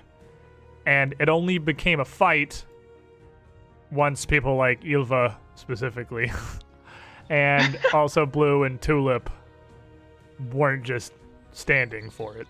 And then it devolved into a battle. So the good news is that the Cambonis and their children, Cubby, the Unjoined Twins, the Flambonis, Mordain, they're all perfectly okay because they were not in the fighting at all. Noteworthy was the dwarves and Sig Jones, your bearded man, got a bit pounded. The professor got decked before he could get away. And a lot of your roustabouts were pretty hurt. But Tulip, Ylva, and Blue were the main ones on the front lines. Sniggles and your new rat friends very went and hid and did not participate. They went and hid as soon as anything started. That's to be expected. And as soon as I check on all of them, Ara's just going to wander around the camp, helping out wherever he can. And thanks to your magic, everyone would be, like, nobody's in any real danger. There would be a smattering of broken bones that will take some time to heal. And obviously people are a bit shaken. But healing magic is pretty great for what are largely superficial wounds. How about you, Zerg? Zerg is muted. Zerg could just be hanging out with Ylva, just like, tell me more. What happened next? Like, how many people did you beat up? Just hanging for details. It's exciting. And Ylva would be somewhat almost reticent to share. And as you've been there for some time and you can dig a bit more for more of this, the stories of her battle. Put a hand on your shoulder. Zerg.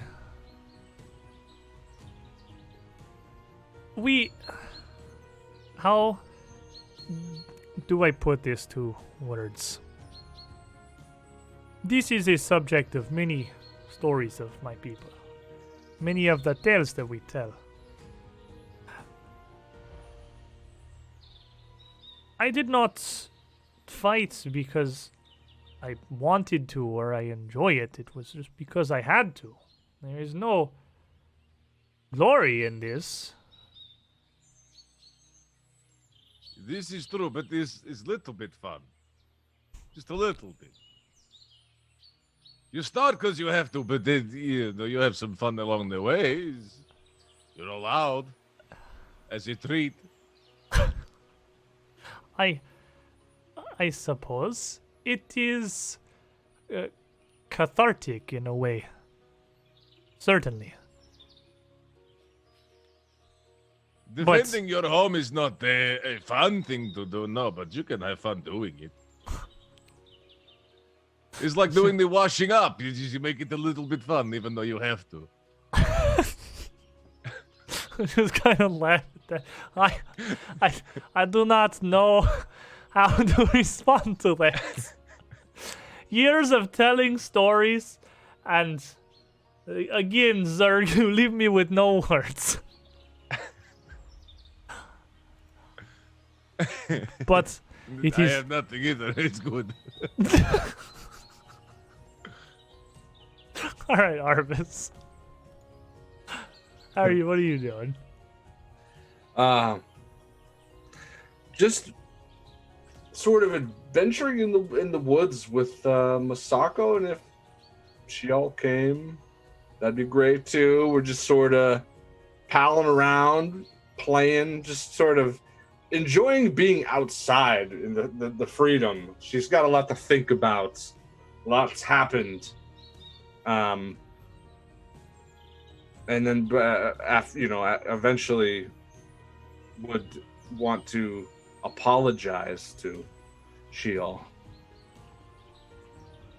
Sorry, I was not here for you.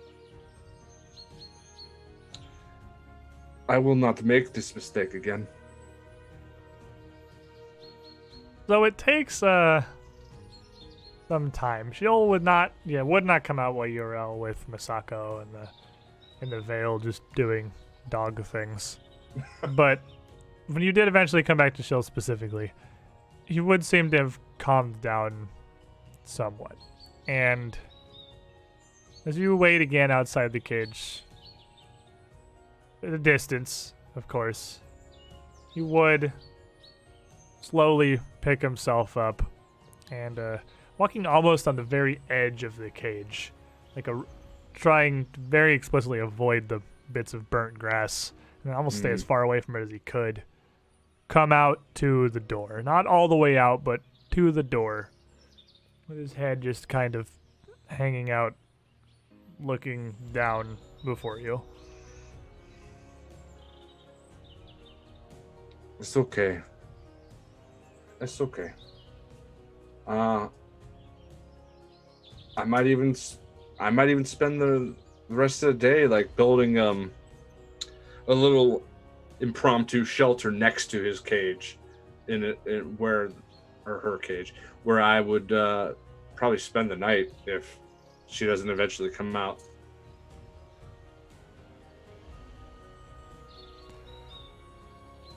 So as you set that up, Zerg memes Ilva, and Nara does his best to help out where he can.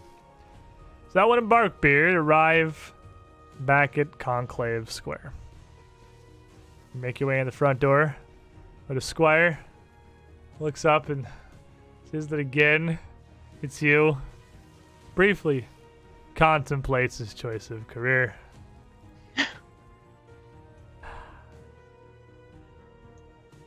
Well, good afternoon. Good afternoon. We don't have an apartment. Can you set one up? Thank you. With your looking for Lieutenant Constable Madrad again? Yes. Can you tell her it's urgent? I can certainly ask. And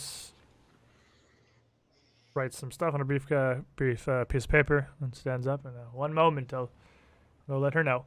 And as he goes to open the door opens from within at that exact same moment as Constable Holden, who you have seen so many times before in here, is already opening the door, coming out. And there's kind of the squire kind of gets startled a bit and jumps back.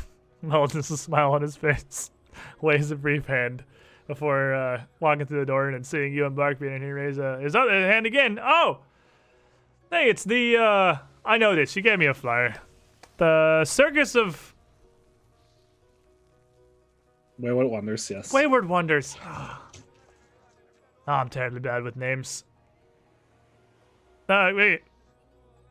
I promise you, if you're staying around in town, I'm gonna make some time to come see one of your shows before you leave. It's a personal goal of mine. With how much we've made you waiting here, I figure you at the very least owed that, right? Of course. Now, when we see Madrad, That is out of my hands for now. I'm afraid end of my shift. You're coming in a bit later than you usually do. And hey, do you didn't give me a date last time you were in here. You wouldn't have to be putting a show on or anything today, would you? no. Dang it. Of course, unlucky. I finally get out at a decent hour. Promised I'd take the lady and the kids out for a night on the town. Was planning on something a little quieter, simple meal perhaps at a restaurant a little further from the docks. But hey, the kids would love to come see a show. I've lived here for years. I know there's another one that's in the town here somewhere. That is the Menagerie, right? Yes, You're not- You're not with them at all, right? You weren't. You said you weren't affiliated or anything. We're not now. Oh, and he's just kind of in the doorway, and the clerk is still just kind of standing there, and he's just like, "Oh, sorry. Go ahead. Let her know. I'm not sure who's taking over, but I'm not staying a minute longer than I have to. And if you'll excuse me, I do have to go, or I will get no end of hell. It is surprisingly rare that I can get off while the sun's still in the sky. But best of luck to you. Good evening." Good evening. And makes his way out past you into the streets, while the clerk disappears back behind to get your meeting. After a minute or so, as he has to go all the way back himself, he comes back out, and to your surprise, well, she's actually free at the moment and willing to hear you. If you want Oh, perfect. to come back. So he takes you back straight past the secondary waiting room, directly to Lieutenant Constable's office, where, for once, it is actually just the pair of you and her in there, as she doesn't appear to have anybody else immediately on duty. And she looks up from her desk. Selwyn, welcome. Thank you. I'm afraid I've got a bit of bad news. And a fair amount of good. All right, well, you have my attention. Yes. Fortuitous first- timing. I didn't have much going on this afternoon. Oh, the stars must have aligned. Speaking of the Celestial. First of all, we have cleared out the Moonstone Hall. Oh, well, Just so it was in there. that's certainly fantastic news then. You might need to send some down there to do cleanup, or it'll start to rot most likely. There's also a I way was down concerned by your choice of words with cleared out. That certainly does seem to imply something was amiss. There's a lot of trucks down there, and demons summoned by the trucks. They came up through a hole in the ground inside the Moonstone Hall, deep within, really. Traveled up, and into the hall. And they've been incubate for a little while. I don't suppose you've had people going missing recently. I'm sorry. Trogs Yes. and demons. Soulcaths. I will be frank with you and say that I don't know what those are. It's not a word I've heard before, but You understand what a demon is, yes? I understand the word. They are Right. Okay. So there's a manifold of demons out there. They're from the there are smallest. well there are actual real demons. Right. Yes. They are just a thing that Come on, Madrad. Surely you've heard of the World Wound. Those aren't tales. well look, nobody goes to a fancy university to join up with a constabulary in a port town on the Isle of Arran. But Sorry, I don't know. I do not mean to speak ill. I do not even mean to cause offense. I'm sorry. You've been nothing but courteous to me. I obviously I've heard of demons and angels and all sorts of, frankly, what sounded like insane things, but Right. I thought these were folktales. If only that were so. Trox are followers, the ideas ones, at least, the followers of the demon lord Seth Gavisa. Here to, well, in simplicity, create destruction in the human lands. We've stopped the incursion within the Moonstone Hall. There will probably be other places. And to accomplish their goals, they have summoned demons in to, grease their wheels to kill other people with. Now, that matter is of no small importance. I believe I asked you if you noticed people going missing recently. We've always got the occasional missing persons report coming through, but nothing spiking, nothing out of the ordinary. Right, as because I the can demon tell. summoning rituals typically take some sort of human sacrifice, and one person. You're pulling my leg. This is joking. This is. No, of course not. No, you can see for yourself. Go down there and fight the corpses. I'm sorry to be so frank, but I feel like to a constable that is the easiest way of conducting. I suppose I have no reason not to believe you. This just seems. No, not a insane. matter of. The worst I've dealt with are port gangs and drug rings and. Well, Yes. my own department working on their payroll as often as not, but Right. I That actually holds that was I should some small importance later down the line. If you would do me the kindness of pretending I didn't say that. But Of course. this is certainly a lot to process, Miss Selwyn. So Right. there are a cult of Yes. demon summoning monsters Right. sacrificing good men and women for Well, we don't know if they're good or bad. We just know men and women were sacrificed. I don't even know if I should ask why, honestly, or even if there is a why to be found. But I honestly, frankly, don't know how to respond to this. Well, I trust that you're here, and again, you seem somehow well serious about this. Now, this is the difficult to believe part that I'm getting to. It is the fucking cat. That was not the difficult to believe part. No. This has all been orchestrated, well, the human sacrifices at least, and a lot of the goings and coming stuff, which the hall itself has been conducted by one certain person of catfolk demeanor. I assume you understand who I'm referring about. I feel as if I get the implication. Yes, there aren't Yes. many. There are some cat folk throughout Escadar, but there aren't many, and you haven't been here long. And based on just your simple line of profession, the circumstances of our first meeting, I can all but Right, assume to yes. whom you're referring. Yes. Now, one piece of evidence you'll have to gather yourself. I do not say this lightly. I do not say if this was baseless. First and foremost, I'll pull out the letter to the cross list of what she attempted to do with the statue. And you hand it Written in over. catfolk. And she looks at This it. is the smallest piece of evidence, of course. We also have evidence of her comings and goings for a drug den, a smuggler's den. I'm not actually sure about the complete specifics.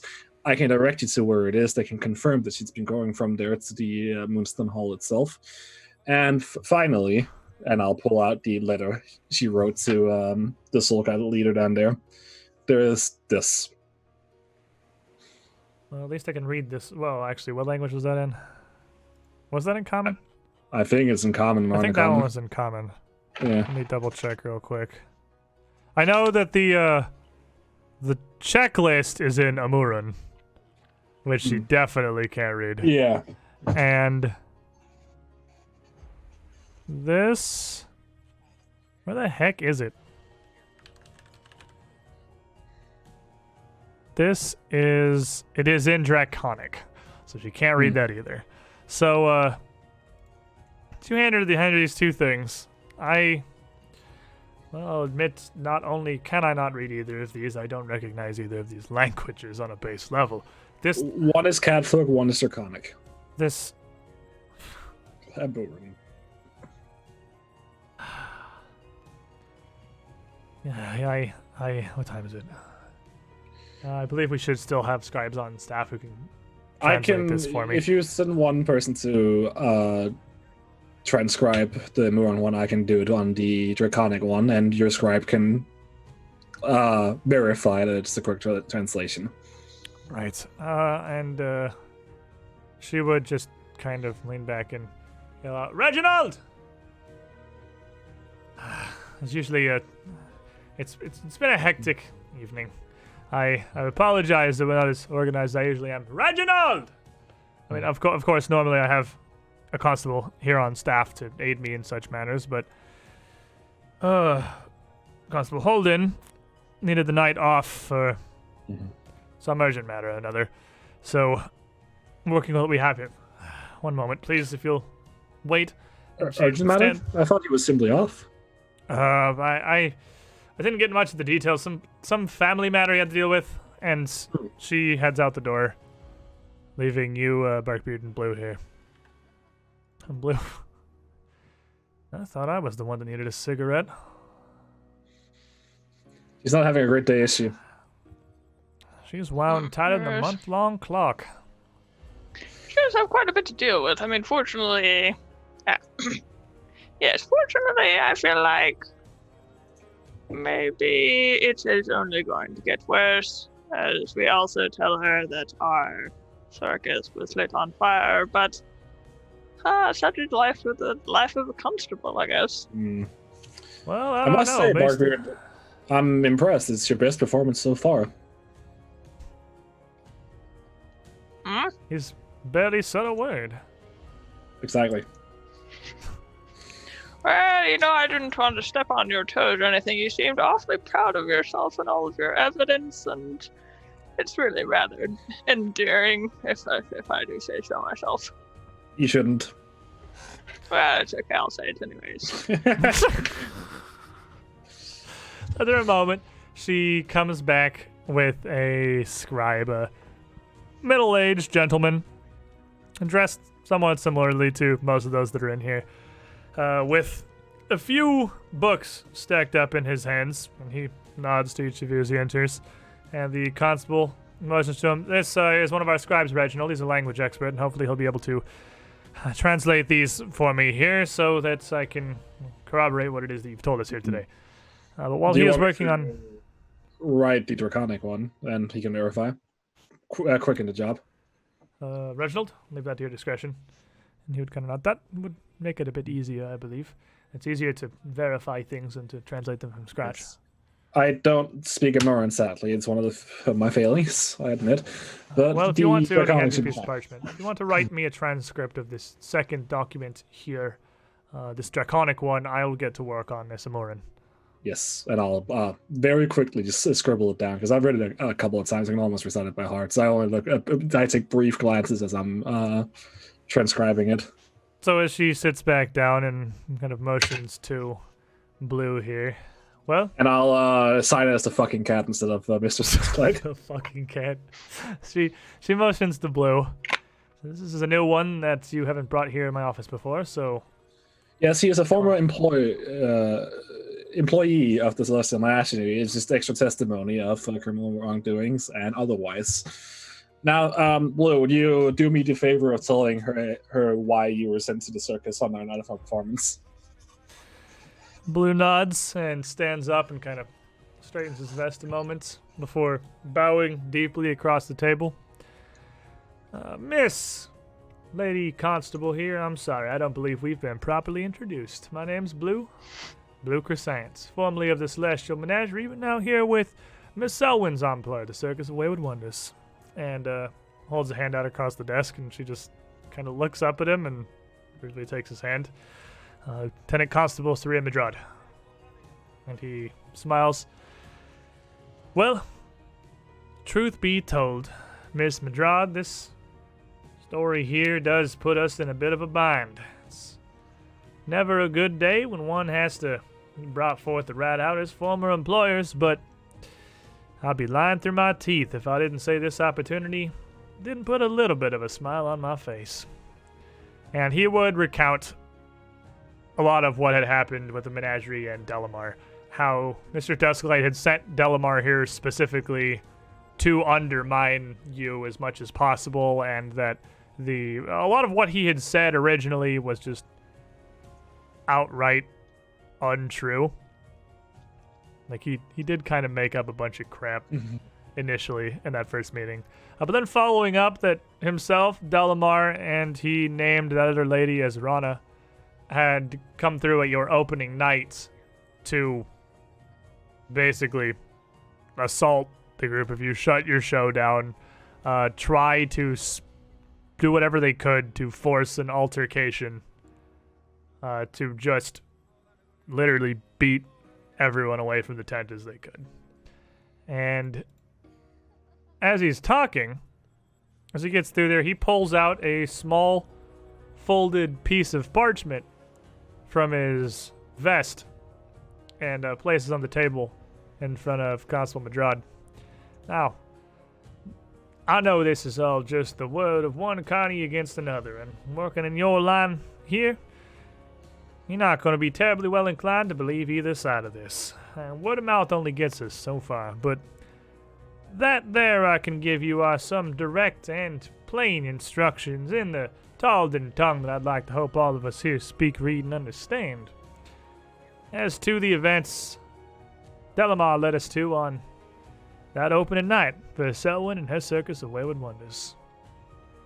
It was a very simple smash and grab operation, one that I think you've found and dealt with many times before in what I'm sure is a very long and storied career.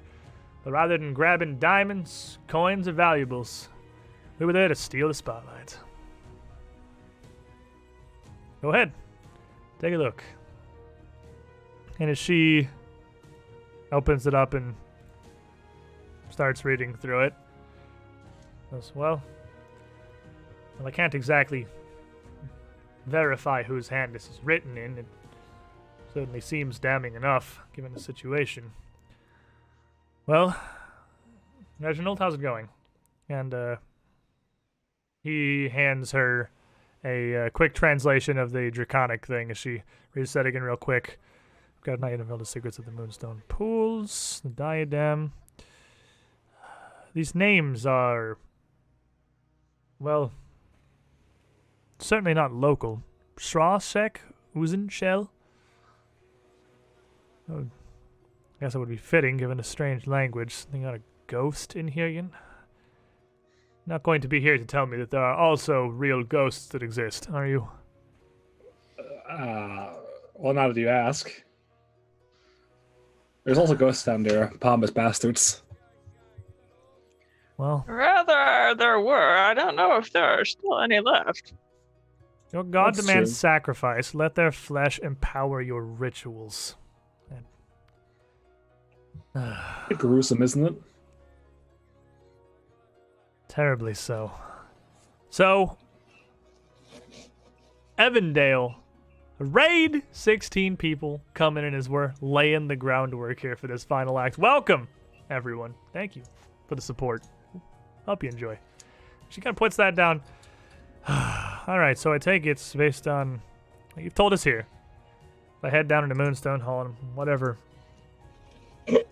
I'm going to, whatever charnel house I want to find down there, Right, yes. is the product of ghosts, demonic sacrifices, and some strange race that. Sorry about that. My power went out. I'm crying. Like our power just completely went out for about 3 seconds, which is definitely long enough to shut everything down forever. So that's unfortunate. But what's less unfortunate is that it didn't stay down, so like we're here. I'm gonna throw out a tweetus real quick. It should auto post to the Discord. I don't want to be the bearer of bad news, but I think Shemian's in there backwards. Yeah. Oh, you did? Oh, you were in the right slots until Bryn did it. You guys do have to do it all again. That means Colby and Mana has to do it too. They just take us down with them. When he comes back, When he comes back, you All come right, on. all right. You have to wait for him to come Yeah. on first. This Get outta here, should take Shemu. at most like Damn 3 it. seconds. Let me go. Yeah. And then Shemu turns on. yeah. And then Colby Oh, turns on. I love and then hearing that Mana Shimu turns on. turning on. Oh, it's every time you're in the party, man. Ah, yes. We did it. We put the cameras in the right order. We're winners. I'm gonna tweet this with this randomly selected GIF I found. There that goes. Okie dokie. Did you just say GIF? Yeah, I was gonna say, is it You wanna GIF? fight Is about it? GIF? What exactly is it? I It think it's. doesn't. What it is? Oh it shit, doesn't matter. Marco's out, man. Fucking done. Was You'll it me see. or was it you? Because I hope it was you. He just shows up in the background of my camera. Funky fist. Anyway, Bye, Come bye. back. It doesn't matter. He's not in the scene anyway. Come back, Zerg. We don't need him. apologies everyone for that. That was unfortunate. But we were discussing things here with Lieutenant Constable Madrad about the adventures that Mr. Stealthlight has been getting up to in Moonstone Hall, what we found down there. And as we left off, she had just read the translated. Let me get all my stupid PDFs and everything back up. And I'm pretty sure I have everything open now. I think we're good. I got Sirenscape, I got music, I got the adventure, I have Roll20, and I have tokens, and I have streaming, and I have cameras. Okay, I think we're good. She'd read this, realized that not only do demons and ghosts exist, human sacrifices to summon demons are happening immediately below her city. Well, were happening immediately below Also, her city. dinosaurs. That's what I was gonna say. Before we cut We're out. gonna throw dinosaurs out while we're here. We're gonna throw dinosaurs out there too. Also, our circus is on fire. Also, that. Get to that point yet, though. We hadn't gotten to that yet, yeah. So after reading through that, by then Reginald, the scribe, would have successfully translated a second passage. The thing that was written in Catfolk, that was written in Amuran. And as she looks at that, as far as I can tell, this just looks to be a shopping list, a strange one, admittedly. But here, you said you couldn't read this before, could you, Sobin? I couldn't, but I could get the gist of it. Well, maybe this will mean anything to you. And she hides it over to you, or hands it over to you, and it does really look like a shopping list. Rather than crossing out the words, because on yours you had a list of things with a bunch of stuff crossed out, the scribe has notated next to them which ones were struck out in the original document. But it has a list of reliquary gemstones, incenses, rare balms and solutions, going down a bunch of strange, somewhat valuable sounding things on her list that are almost exclusively crossed out. There are only 4 that are not. Ghost's Diadem, Goblet, Healing Balm, and White Stole.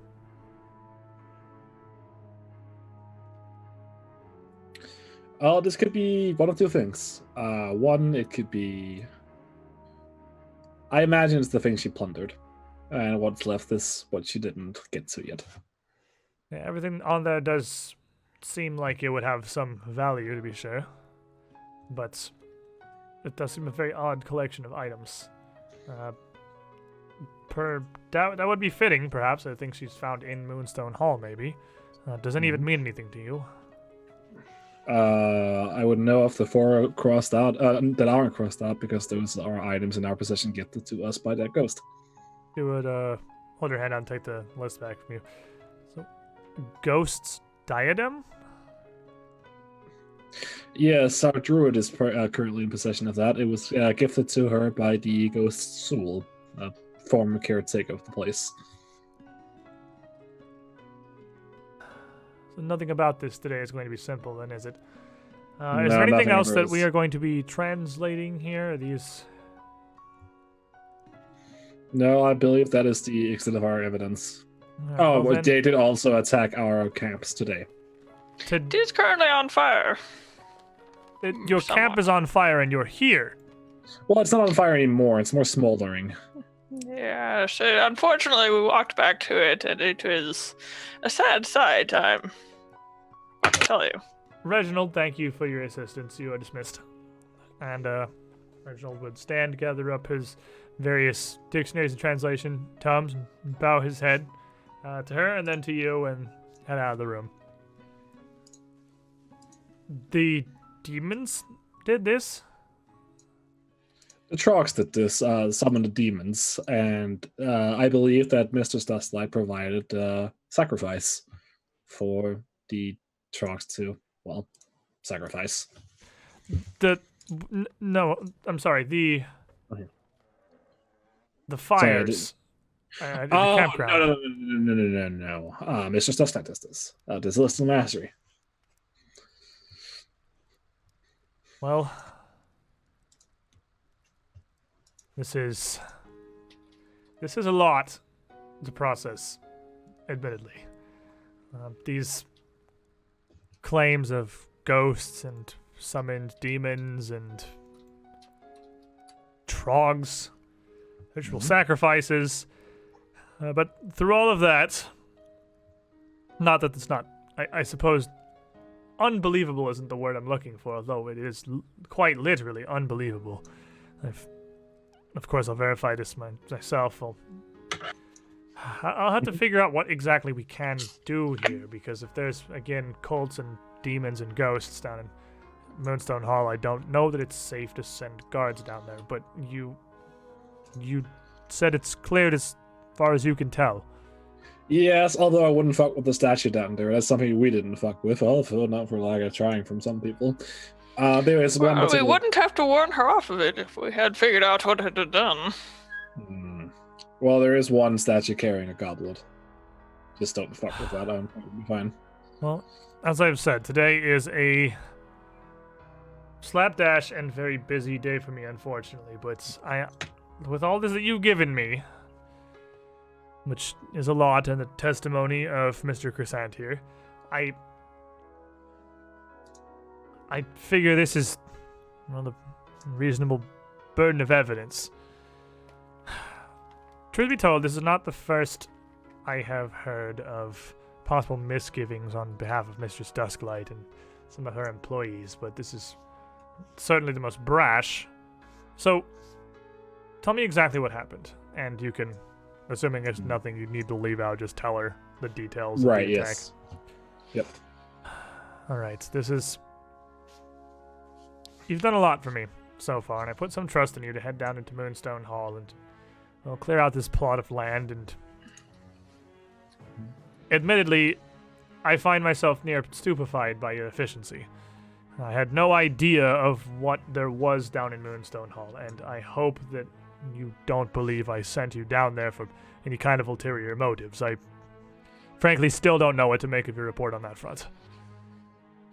Well, even if you did, I mean, we had quite a good time. Well, some more than others, but at least Zerg had a great time killing some of the trogs. So got a very good time, yes. Well, I'm still uncertain on what exactly a trog is. It does seem like that is for the best of Escadar. Look, I'll be direct with you. Here's the concern. There's a lot going on in Escadar right now, and even more now with what you've told me of Moonstone Hall. I really don't have any men to spare to arrest the Dusklight. It's just not, well, and she just kind of gestures to the letter in the shopping list. With the circumstances of this, though it does seem right urgent, it's not something that's going to be at the very top of the commissioner's priorities, because I imagine he's going to see it much the same way that I do. As, well, again, unbelievable is exactly the right word for it. So, well, I suppose we could help you out again. You know, we are, quite, we've been helpful before, and it could do you a favor. You have been very helpful to us. Here is my concerns with this. I, as Lieutenant Constable, do have the ability to deputize you to deliver the warrant of arrest to Mistress Dusklight. That said, should something go wrong, the responsibility also comes back my direction. You understand? Right. Well, you could also just look the other way as we go and apprehend her, and things as they go along. It would really just be moving things along a little bit quicker. I know how you have so much to do. I wouldn't ask that of you. And she just kind of looks. I would. But Barbarian. I would very much like to take on this task for personal reasons. I understand that I do have a bias, but it is one I would still be happy to carry out. Here's the best that I can offer. I hadn't constables to spare to clear your land. I hadn't constables to spare to properly explore Moonstone Hall, though. With the reports you've given me, perhaps that is for the best. I will form together some writs, formally giving you the power of the city to deliver this warrant to Mistress Dusklight. Now, it goes without saying that this is a warrant for her arrest, not for her head. This isn't a bounty. Though, given what you've told me about these, again, human sacrifices and demons and whatever she seems to be involved in, I can't even begin to imagine how this is going to go. And I would much rather see her head than yours. I understand. Do you? This is a risk I'm taking. I'll need some time to prepare this. And I won't be able to finalize it until tomorrow morning. So if you can meet me sometime, maybe a few hours after sunrise, perhaps 10. Yes, absolutely. I'll have the paperwork in order for you, formally deputizing you to act as temporary constables for the city of Escadar. And I'll have a proper warrant for you to deliver to the Celestial Menagerie and to Mistress Dusklight. Now, normally, I would have a full list of conditions, writs, and, well, status quo to uphold here, but honestly, this whole situation clearly goes so far beyond our standard procedures and training that I still don't even know that I fully understand how to grasp it properly. And again, this may be working out the best for everyone, that you somehow seem not out of your depth here. If you survive demons and cultists, I can't imagine the public circus grounds can do much worse. Quite right, quite right. Very well then. I'll have it done. I'll have them ordered, stamped, and approved. Meet me back here tomorrow, 10 a.m. You'll be seen right back. Sounds good. Now, And I hesitate to ask, is there anything else that I should know? Or have we truly covered all of it? No, I believe I've been forthright about all of it. Very well then. Selwyn, Constable. best of luck. And do, please, with whatever power you have, try to keep this from bloodshed. I have enough internal difficulties on my plate already. Right. No, I'm almost certain it'll come to bloodshed, but I'll do my best to bring Dustlight back to you alive. Well, that's a risk I'm willing to take, given, again, just gestures at the letter, this circumstances. You may go. Thank you. And I'll leave. as Blue stands up, he would bow one more time. I do very much regret the circumstances of our meeting, Miss Madrad, but it has been a pleasure to make your acquaintance. And he would turn and follow you. I would also scooch along after. So, a group of you head back out into Escadar. I'll hum a tune while we're going back. What do you do? Blue just snaps his fingers. Damn. Of all the things that we got from that strange fella, I didn't think to ask if he had any smokable swords. I don't know if you would trust those anyways, but It does sound Regardless, funny. I certainly need to make a few purchases of my own in town at a much more traditional shop if I have any say of it. You're welcome to tag along, or I can meet you back at the campgrounds. I'll head back to the camp as soon as possible. People need to know. Fair enough. So, after what would be about an hour or two, the sun's starting to hang a little low. Around supper time, realistically, someone in Barkbeard would make their way back out to the circus grounds to meet back with the rest of the party. Greetings, everyone. Leaf. Where's Leaf? Ara's in the center of the camp now, setting up what looks like to be. He wants to put on a little show, so he's trying to get some of the roustabouts to help him set one up.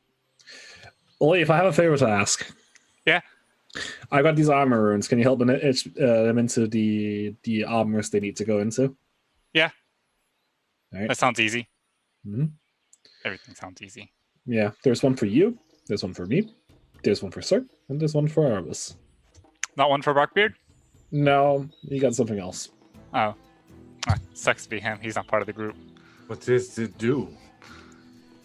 It makes it harder to hit you, so to speak. That sounds like a good idea. Yes. We'll it's begin. quite, yes. Now, Barkbeard got, and I'll gesture to the braces he's probably wearing, I imagine. Those. Yes, Someone they're more quite dashing. But for someone like him who doesn't wear armor, it seemed the right move. Now, I've got some good news and some bad news. The good news is I sold all of our items. The bad news is I spent all the money we got for those items. Oh, but we got some cool stuff. Even We if the person we got them from is Extremely cool. I agree. really an iffy character. Well, it sounds like you guys had an adventure. We did. It was. We also spoke to Madrad. You both remember him? Her, sorry. Yeah, the nice constable lady. Right, yes. I was actually about to ask if you do remember her. Sir? Is Sir around? Is there ground? I would have tried to rope Zerg to help me set up the show. Oh no, you muted. Oh no, we need Sir. Sorry. Zerg, hey, I need Zerg. Zerg, There help. he is. He's right there. so Zerg is around, yes. Zerg's here. Right. Sir, there's also an armor rune for you. Well, make your armor more potent. Now, I presented all the evidence we had to Madrad, and I've got great news. We'll be formally deputized tomorrow. And I'll go fuck up that cat. Deputize? Yes, we'll be cops, so to speak. What's a Police. Guardsmen. The guard. why? I walk over, I take a leaf, and I pin it to Arvis's shirt. That. But The badge. that's easy as a leaf. Oh, use your imagination. It's a badge. You know how the city have people upholding the law.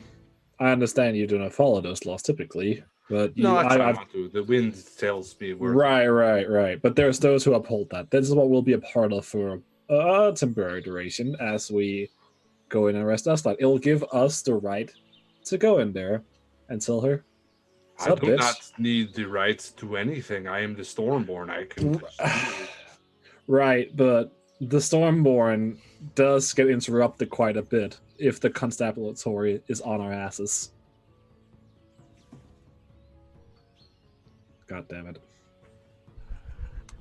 Maybe your Amadas will give me strength in my darkest hour. Anyhow. I trust you, Stalwin. We will. Right. Well, we'll get that in the morning. For today, I'll also pull up the wounding rune. Alright, can you put this into my sword as well? I'm going to need help. That's a lot of stuff to do. So, I'll do transferring everything a rune from a rune stone, which is everything you got from South Todd, from a rune stone to a weapon or piece of armor takes 1 person 1 day. Oh, So- Jesus. If you want to transfer 4 armor runes and a wounding rune, it's going to take you 5 days to prepare things. If it's For one just person. Ara doing it. Okay, so we can all do it. Yeah, you only need to be trained in crafting. You don't need to be able to do magical crafting or whatever to transfer runes. You just have to be able to make the check. What if you're not trained in crafting? Then you can't do it. Shit. That sure said, we you can- are at a circus with plenty of other people who could help to assist you, so someone could step in for Correct. Artemis. I'm sure Sniggles could help. Yeah, I also cannot craft. Niggles, Lish and Cullum could also do it, so they could help you out. That's 3 more. Speaking of, at some point while you are there at the camp, Lish would, or rather Cullum would come find you. Hey. I want to write Yeah? mess with that nonsense earlier. Sorry? Oh, it just, well, everything. Well, whatever it was that happened. People with masks and clubs and torches showed up. They hid in the cave until it blew over, but he just kind of looks around and gestures at the camp. Looks like it was the right mess.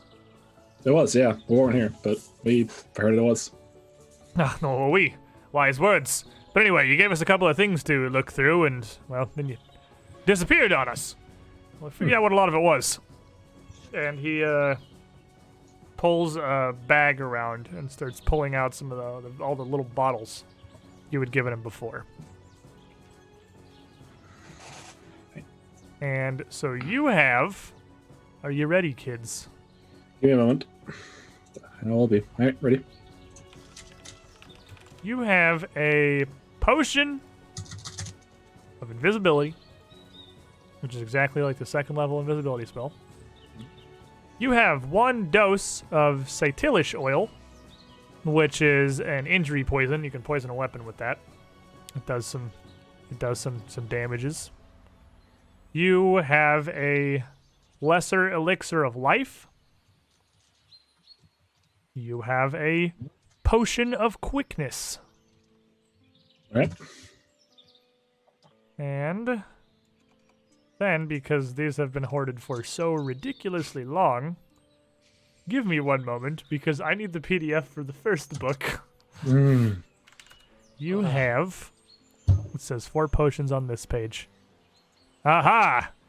Another lesser elixir of life, so you had 2 of those total. These are the ones that you took from Tilvy's room, actually. Yeah. Another elixir of life. One of them is just belladonna poison. And 2 of them are just very strong spirits. Not potions or poisons at all. Wait. I'll pay with my tankard. And with that, Noem kind of hands you the bag over. So, this whole circus showing nonsense thing. Right. How often do you do that? Not often, especially not after what's going to happen soon.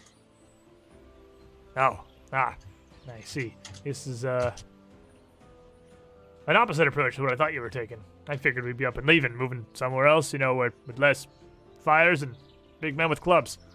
Oh, we're going to kill that fucking cat. Well, kill, maim, bring in. Well, on the one hand, I mean, call it a stereotype, but I'm certainly never going to disapprove of killing any cats.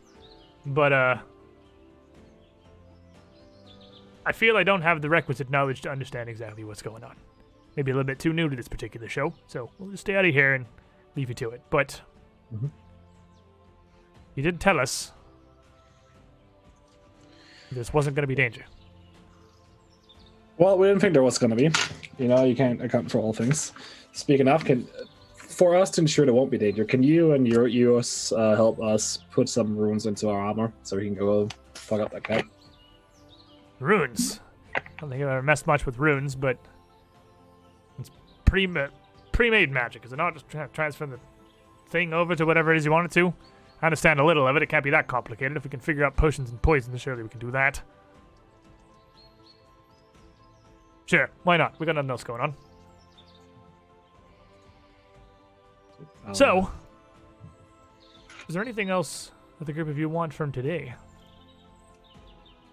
No, I want to hop to bed and really excited for what's going to happen. I'd like to get to their grounds at least.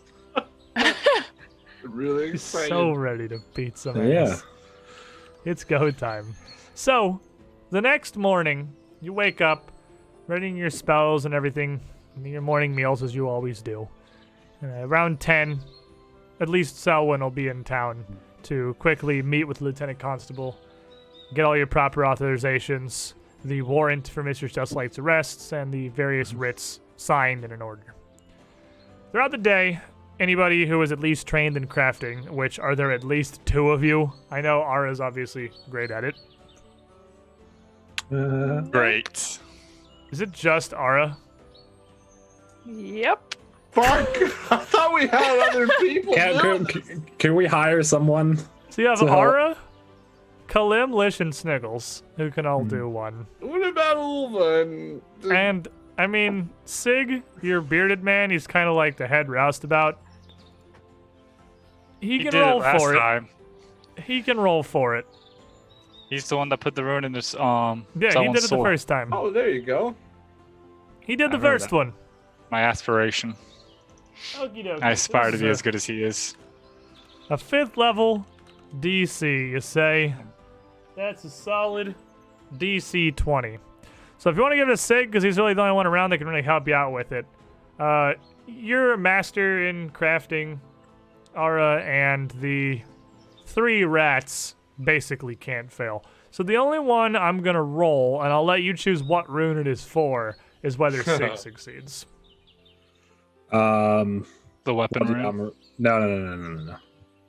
I'd rather have him roll my own armor rune than the fucking weapon rune. So you want your armor in? Suppose. Alrighty. Sig Jones. Go for the DC 20. Huh. Can I spend a hero point I or will- session? I will So- let you spend your session roll on Sig here. Come on, Sig, you got a plus 13.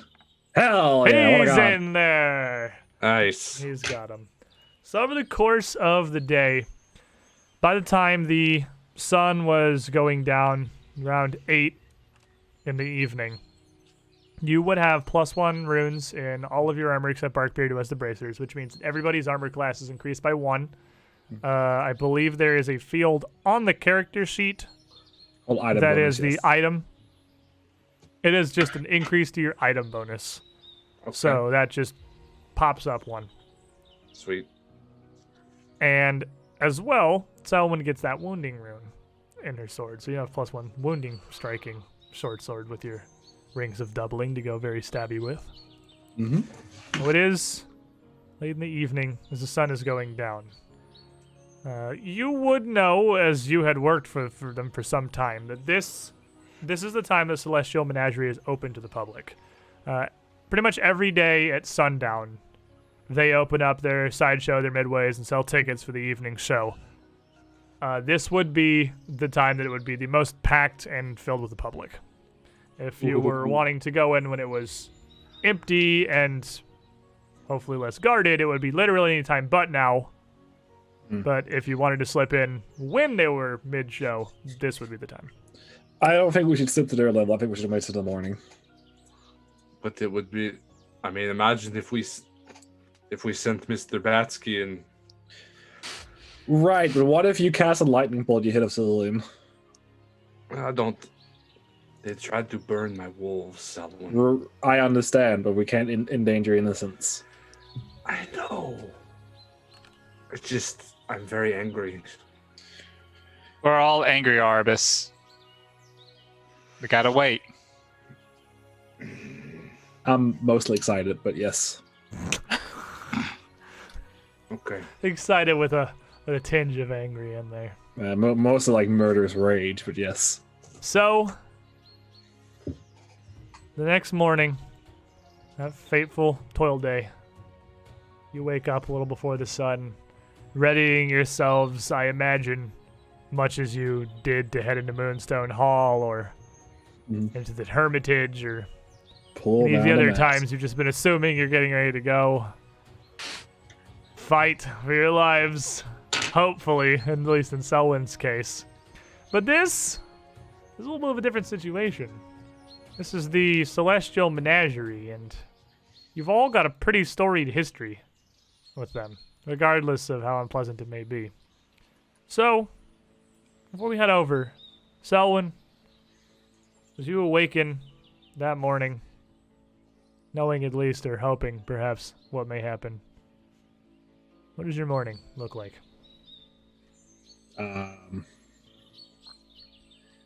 I am writing some poems, reading my mask, doing a few extra engravings, prepping a couple of vials just in case of lizard's blood.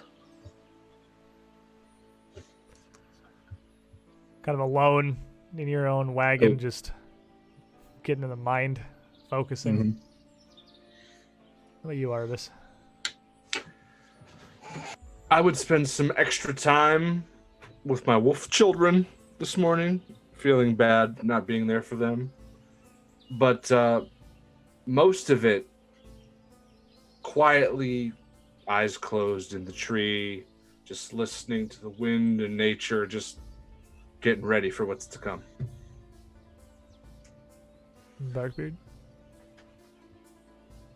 I'm going to be relishing in the sunlight. After being inside for so long, and probably going back into, like, I don't know how inside it's actually going to be. And so all of my leaves that had kind of curled over a little bit in the Moonstone Hall are going to be opening back up, and I'll just be relishing, focusing back in and relishing the sunlight that I had been kind of starving from. You know, the It's usual. difficult to be a Leshy in an underground cave for several days. Or at least unpleasant. So we'll come back to Zerg for now, because I feel like Zerg is, well, angry. Ara? Ara has actually already made his way into Selwyn's wagon. Hey, Selwyn. What's up? Can I see your armor and your favorite weapon for a moment? All right, sure. This should be interesting. All right, so I take her armor and her weapon outside, and I'll I follow spend along. Did you give him to me? Just walks off with him immediately. come Seems back about right. a minute later. No, Come back. I'm walking out with you. Oh, well, that's fine. I just have them spread out, and you just see me working. And when I hand you back your weapon, there's a little tiny carved piece of wood that looks like you stabbing forward, as there's now a Bloodseeker beak talisman attached to it. Aw. And on your armor, there's one of a little gnome trying to be as sneaky as possible, and it's an Onyx Panther talisman attached to it. Sweet. That's cool. Here you go, Selwyn. Thanks. What does it do? Well, the one right here on your weapon, the stabby cell one, makes Selwyn stab more. Okay. And the one on your armor, the sneaky cell one, makes Selwyn sneak more. Right. Okay. I see. So, out of character, it's Yeah. I must know what it is. I got you. Yeah. We've been playing this campaign for 27 sessions. I speak idiot Leshy at this point. Someone has to. And then I go sit myself in front of the fire somewhere. Zerg. Erg is he's working out, just lifting some weights. Has procured a few bottles of oil. One is going in the bandolier, just a little bottle of oil in the bandolier. The others are just sort of getting shoved into various meaty sections. Coated in a nice, even, glossy finish, and just quietly, very quietly. They may have made a mistake hurting Ilva. They didn't know it at the time. They may have made a mistake. They didn't know it at the time, but they may have chosen poorly. With your Everybody makes mistakes. Just some people only have the chance to make one. Oh boy, that sounds like a threat. well, that's probably on account of the way it is. I would imagine. I'm excited. I'm pumped. I'm pretty Let's go. excited now too, honestly. So as the sun starts to rise, and Arabis, their magic's ready, Selwyn and Zerg, their weapons, Zerg's weapons, of course, just being his guns. Barkbeard, waiting out in the light. The group of you have a pretty direct goal here. And without further ado, you strike out to the Celestial Menagerie. You know where it is. It's not exactly hidden. You have to pass through about the whole of the city to get there, as they're on the southeastern end of Escadar, and you're to the west, past the city from when you'd camped by Aberton. You saw it all as you passed by originally. And it's got a pretty decent, sprawling campground across a huge plot, centered in a fairly neatly maintained forest in the southern edge of the city. You know exactly where you're going. You're all familiar enough with what there was that laid inside the walls.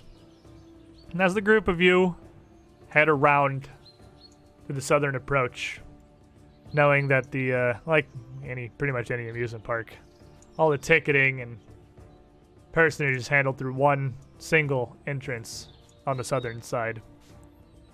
You go around the well-manicured bushes and trees, weaving throughout the outsides of the menagerie, set with small glowing lights of different colors, giving an almost whimsical aura around them. And as you come around to the doorway, you can see that there are a pair of fairly large, churlish bouncers on either side of the closed gate, on a slightly ajar gate. The bushes give way to this wrought iron at the front with the word Celestial Menagerie built across it in bold, gilded letters. And a wooden sign extending even above that, decorated with various winged animals, says, "The delights of Nirvana await." What are you all doing as you're coming around to the campgrounds here? Someone? I am seeking. You're looking real hard. Are you near the front, or I will be at the front, yes. how about you, Arbus? Seeking as well. Looking around, seeing if there's any kind of defenses as we approach. Okay. And to you, Barkbeard? And Zerg's energy is a little bit contagious. So Barkbeard's actually going to be like dragging his feet, like his roots are almost partially like already rooted, how he would normally do in stance. So he's just dragging his feet, and his shield that's normally attached to him, normally he just carries it around because it is park. He just has it in front of him, and he's ready. Like you can feel the energy kind of seeping off Zerg, and the energy is getting absorbed by Barkbeard, and he's like the hype man now. Fair enough. I'm sure. Well, Zerg. What are you doing? Typing himself up. He's, not quite ready to explode yet, but we're fucking building. We're getting there. As he walks up, fists clenched, shoulders tight, like he's ready to go. And Ara? Ara's actually going to be keeping an eye out for any danger at all. He's ready for someone to jump out. He knows how scary the menagerie is. To your scouting, you'd say? Yep. Alrighty. So you also, I know you did have a drained condition on you from the area before. You've rested for a few nights now, so that would certainly be gone. You're no longer drained one. Let me get rid of I don't know that. if you've dealt with that already, but that drain goes down by 1 every time you rest for the evening. I completely forgot about that.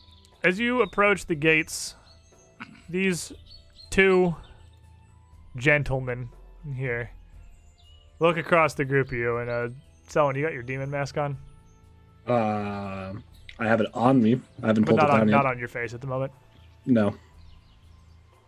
The one on the left of the gate will look across to you and Zerg, I imagine, in the front, and kind of sneer in a bit. Ah!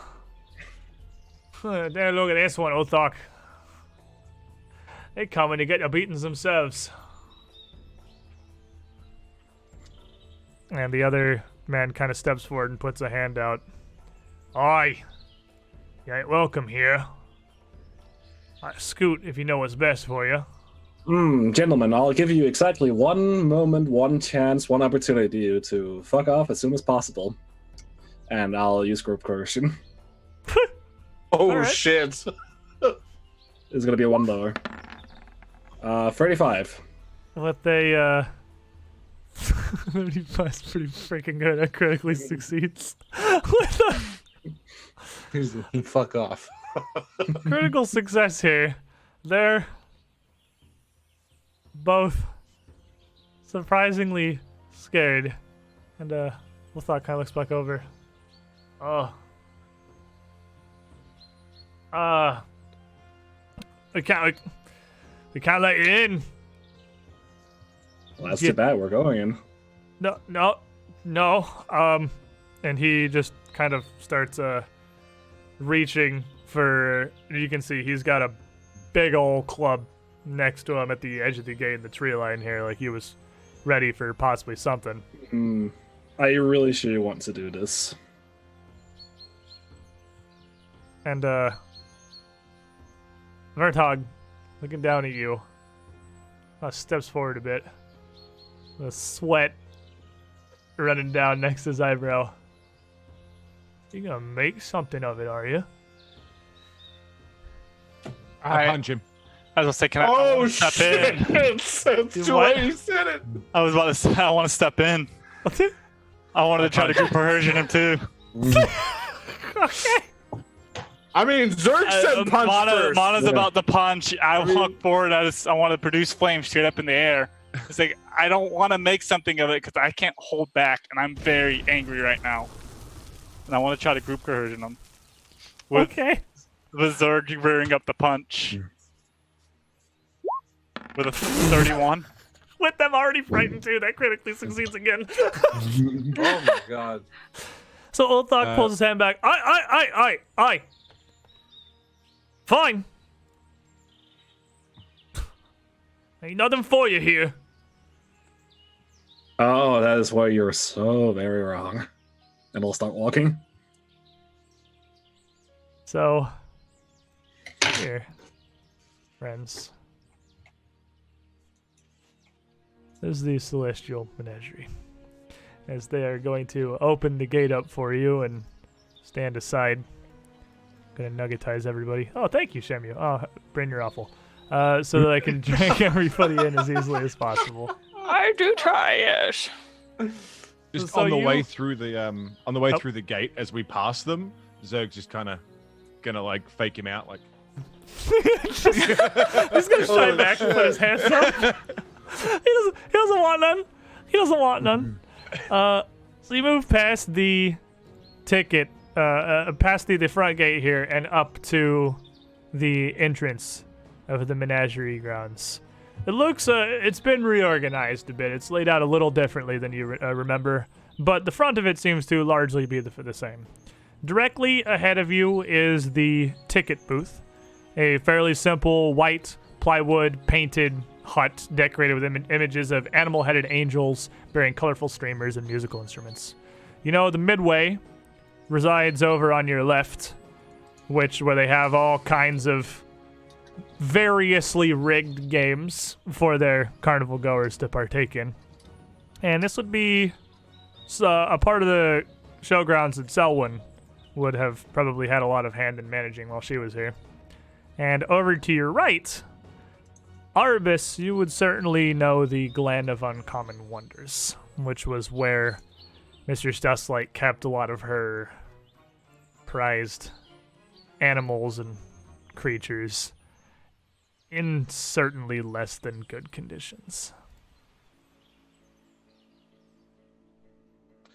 So, Arbus, while we're here, do you want to cause some havoc and free some animals? Done it before. I wouldn't mind doing it again. I'll begin walking to the right. And I'll pull down my mask now.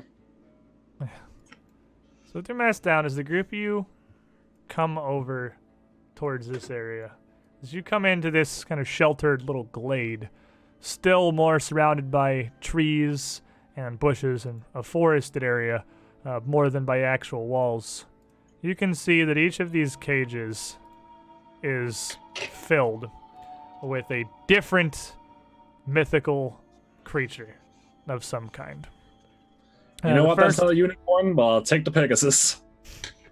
the nearest, is a woman who appears to be wearing leaves and foliage as clothes. Her skin almost looking as wood and bark-like as, well, your leshies, but she looks decidedly more human. Inside her small enclosure, she has a shrub in a simple clay pot that seems to be wilting, and she is back in one corner of the cage as far back as possible from the front, with her little shrub in the other. And yes, indeed, the second of the cages certainly contains a winged white horse. Pretty large, with massive feathered, almost eagle, almost angelic wings folded at his sides as he stands in this cage just kind of lazily. The third has a much more terrifying beast. What looks almost like a lion, but with sharp, rigid, striped spines extending around his mane and from his elbows, and fleshy, near draconic or bat-like wings extending from his back, his tail ending in a flurry of oversized barbs.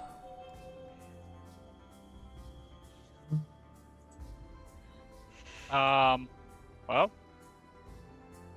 Well, And as a group of you head in, you would hear the gentle notes of a panpipe or a pan flute playing from the center of the area. Before, dressed with a bright purple shirt and a jacket drawn over a fairly normal-looking torso, save for the curling ram-like horns branching from his forehead. The creature half man and half seemingly goat prances out from behind this tree, playing this strange tune.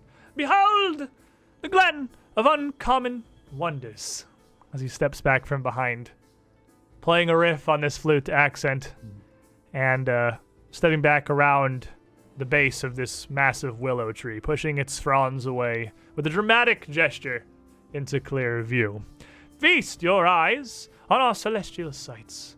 Converse with the winged keeper of wisdom, the talking Pegasus. Admire the sylvan beauty, our delightful dryad. Cower in fear from this caged monstrosity, the savage manticore. And he blows another riff on the pipes and waves them with a flourish, smiling towards the group. Or perhaps your patrons of more refined taste. Couldn't stay away, could you? All of you would recognize Chal, a satyr who Arbus, that's the wrong, I meant to show the name, not the bar, who Arbus would have worked with fairly extensively, probably underneath his command, who runs this section of the area. And all of you, even if it's a small amount of passing interactions you've had with him, know that he, whether this is just how satyrs are, or whether Chell himself is just borderline insane, he is very, very into his job. You know, he thoroughly enjoys his home here, displaying these wonders to the audience as they come by. and playing his pipes for all that would come around.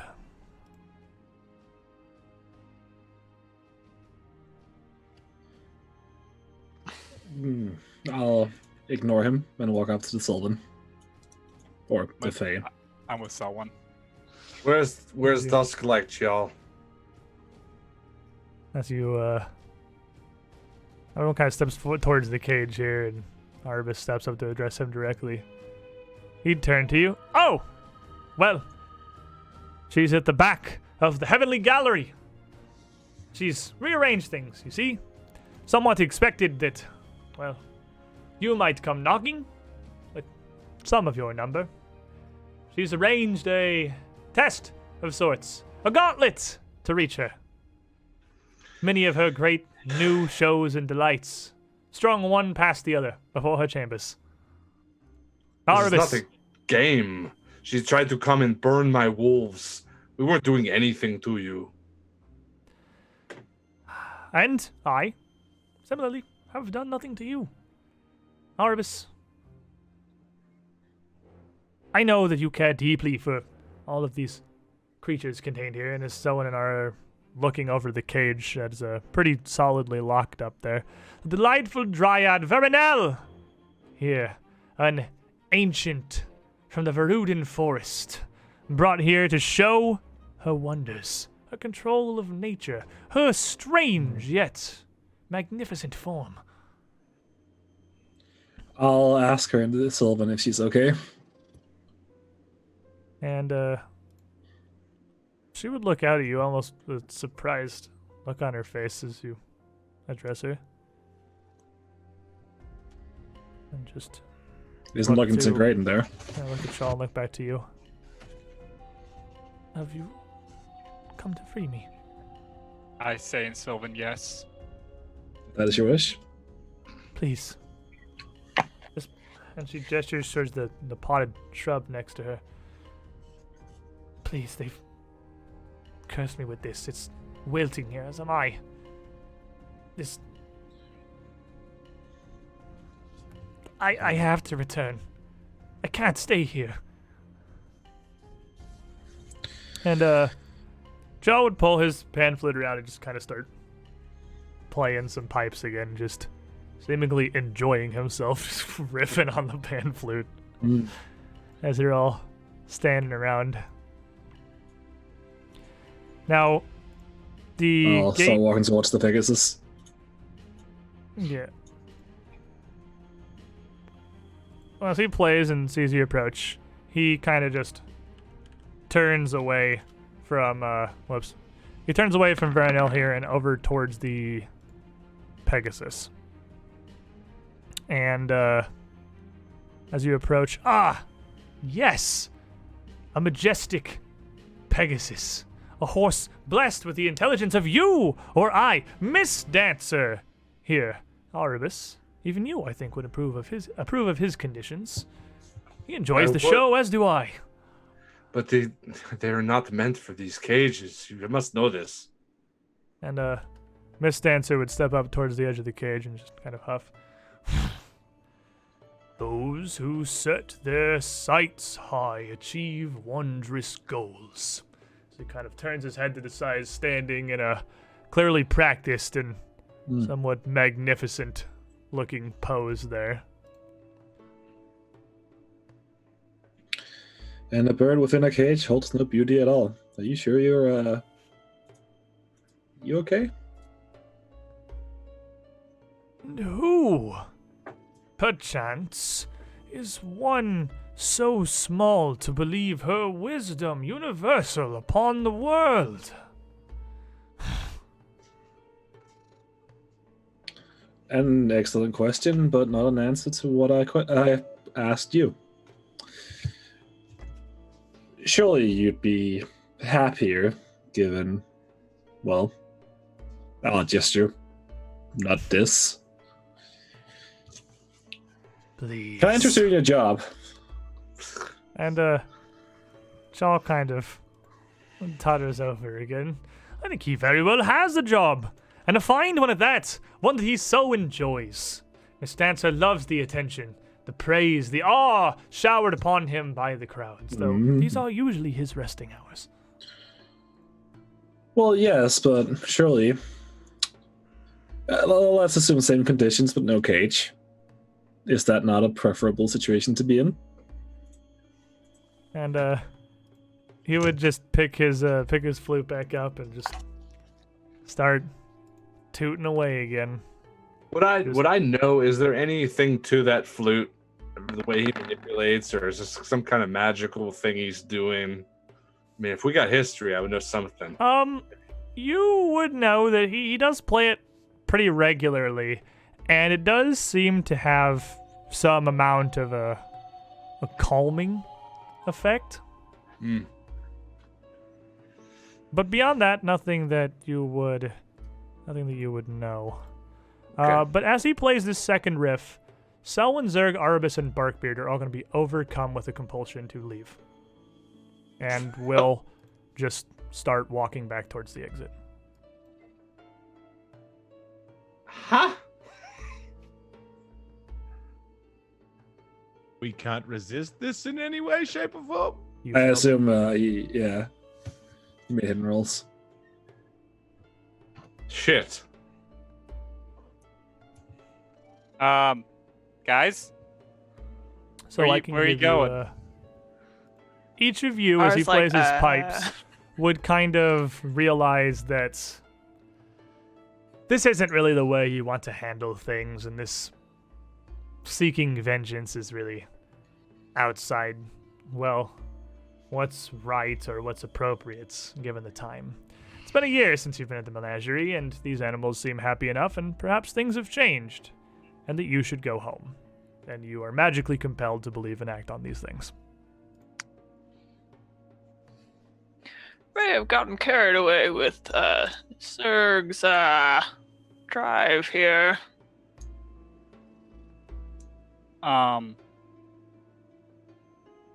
Guys, What? where you going? I'll leave. I thought we were going to free the animals. I think I'm hungry. So when you promised you would free the dryad. And Huh? Joe will call out, "Please, when next you wish to feast your sights upon the magical beings contained in Nirvana, do stop by." And Alright, I'm annoyed. I'm actually going to just attack him. Oh. Oh man, Aura's pissed. okay, what are you doing? Oh, first I'm gonna start simple and just throw a seed pod at him. Just Oh no. No, you never open with a seapod? I'm gonna open with the seed pod, tell him to just stop it. whacking away. Ours just flings a seed pod on the show. Yeah. You know what? I'll just give it to you. Maybe an attack roll. Oh. Oh man, nearly on 18 there. Yeah, he doesn't go. Just stop it. So yeah, you just kind of fling it by him, and again, as that kind of misses, he sort of ducks around it. He picks his panpipe back up. "Oh, please, that's the one. You of all to be so consumed by violence," and he will again play a riff on his pipes. And Ara, make me a will save. And everyone else has already failed. It is Damn it. it is an emotion effect, right? It is let me double check. I believe. It is not an emotion effect. Really? No, it's just enchantment and mental. Huh. Oh, 27. And as he plays the flutes, you're also kind of overcome with this feeling that, well, maybe we shouldn't throw seed pods at this very nice man. And I should follow literally all of my friends, who certainly know better than me, They don't know and head better than home. me. Well, but you're magically compelled to think that.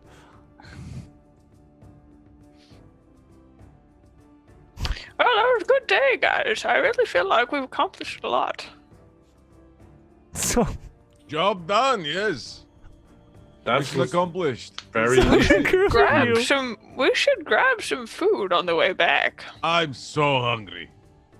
the group of you head back out of the Celestial Menagerie's grounds, past the still frightened, very confused bouncers at the front gate, who are absolutely unclear on what on earth is going on. But as you just leave, head back out into the streets of Escadar, back across the town, and finally back to your campgrounds, the suggestion to go home is fulfilled, and the compulsion leaves your mind. Fuck. Hey, wait a second. That's how he does it. The fucking flute. Yeah, We we're didn't killing him. get any food.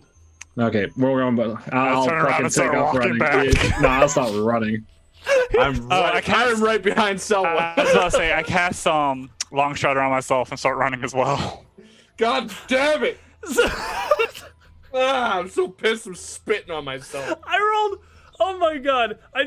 Almost everyone made the save against the first effect. Ironically, except Ara, who it was just. So everyone else thought he was perfectly friendly, and then I rolled a 2, an 11, and a 12, and then a 15 for Ara on the second will save against the suggestion, and literally everyone failed immediately except Ara. God damn it. So, it takes you some time to walk back and then turn around. Oh, we're running. We're hustling. And then hustle. You got no space. This is my favorite way this could possibly have turned out. But as you get back to the front gates here, Old Doc and Vertog are still standing there again. Still kind of shaking, a little sweaty. But as you approach, running up this time, they've already got their clubs in their hands. Old Doc raises a hand. They told us you'd be back, and we're not to let you through. Fuck off, and I'll curse again. This time the mask is down. He can't keep getting away with it. I will fucking hero point for this. He can't keep getting away with it. Oh! He critically succeeds again. Fuck off. And Verthog looks over. Old Doc, I'm not gonna fight them. I've heard what they've done. Old Doc looks. Just kind of holds his stick up, shakily, looking at you. I'm running right past them if they don't stop me. Back off! As we're walking through with this guy shaking, Zerg's not going to stop moving and just Oh no! Oh no, the violence! didn't even look at him. Just still looking through the door. Just It's like in the face. yeah. Yeah. You want an attack roll? I mean, That's an attack. I will I am let attacking you. him.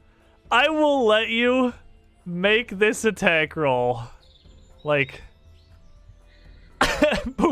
before rolling initiative, because they are two of. I mean, may as well use the session reroll, right? Session reroll that? You have a session. What the fuck? Oh, that's bullshit. But Zerg swinging at him is gonna get them, skittish as they are, on edge enough to swing back at him. Oh. Fuckers. And what is well, a 19. What's his AC? Might be so. Yeah. It doesn't critically fail, but critically fail, I'll give it to you. But he's super on edge, and as you swing at him, he goes to take a swing. And next week, when we come back, they're both frightened too at the rolling of initiative. But that is most certainly going to be at least somewhat of a battle here. Oh man, that's the best possible way that could have turned out with literally everyone immediately failing the suggestion. Hey, wait a minute. I gotta say, next week, obviously, we're gonna be doing this Celestial Menagerie arc here. This whole section is probably one of my favorite arcs of a campaign that Paizo has put together.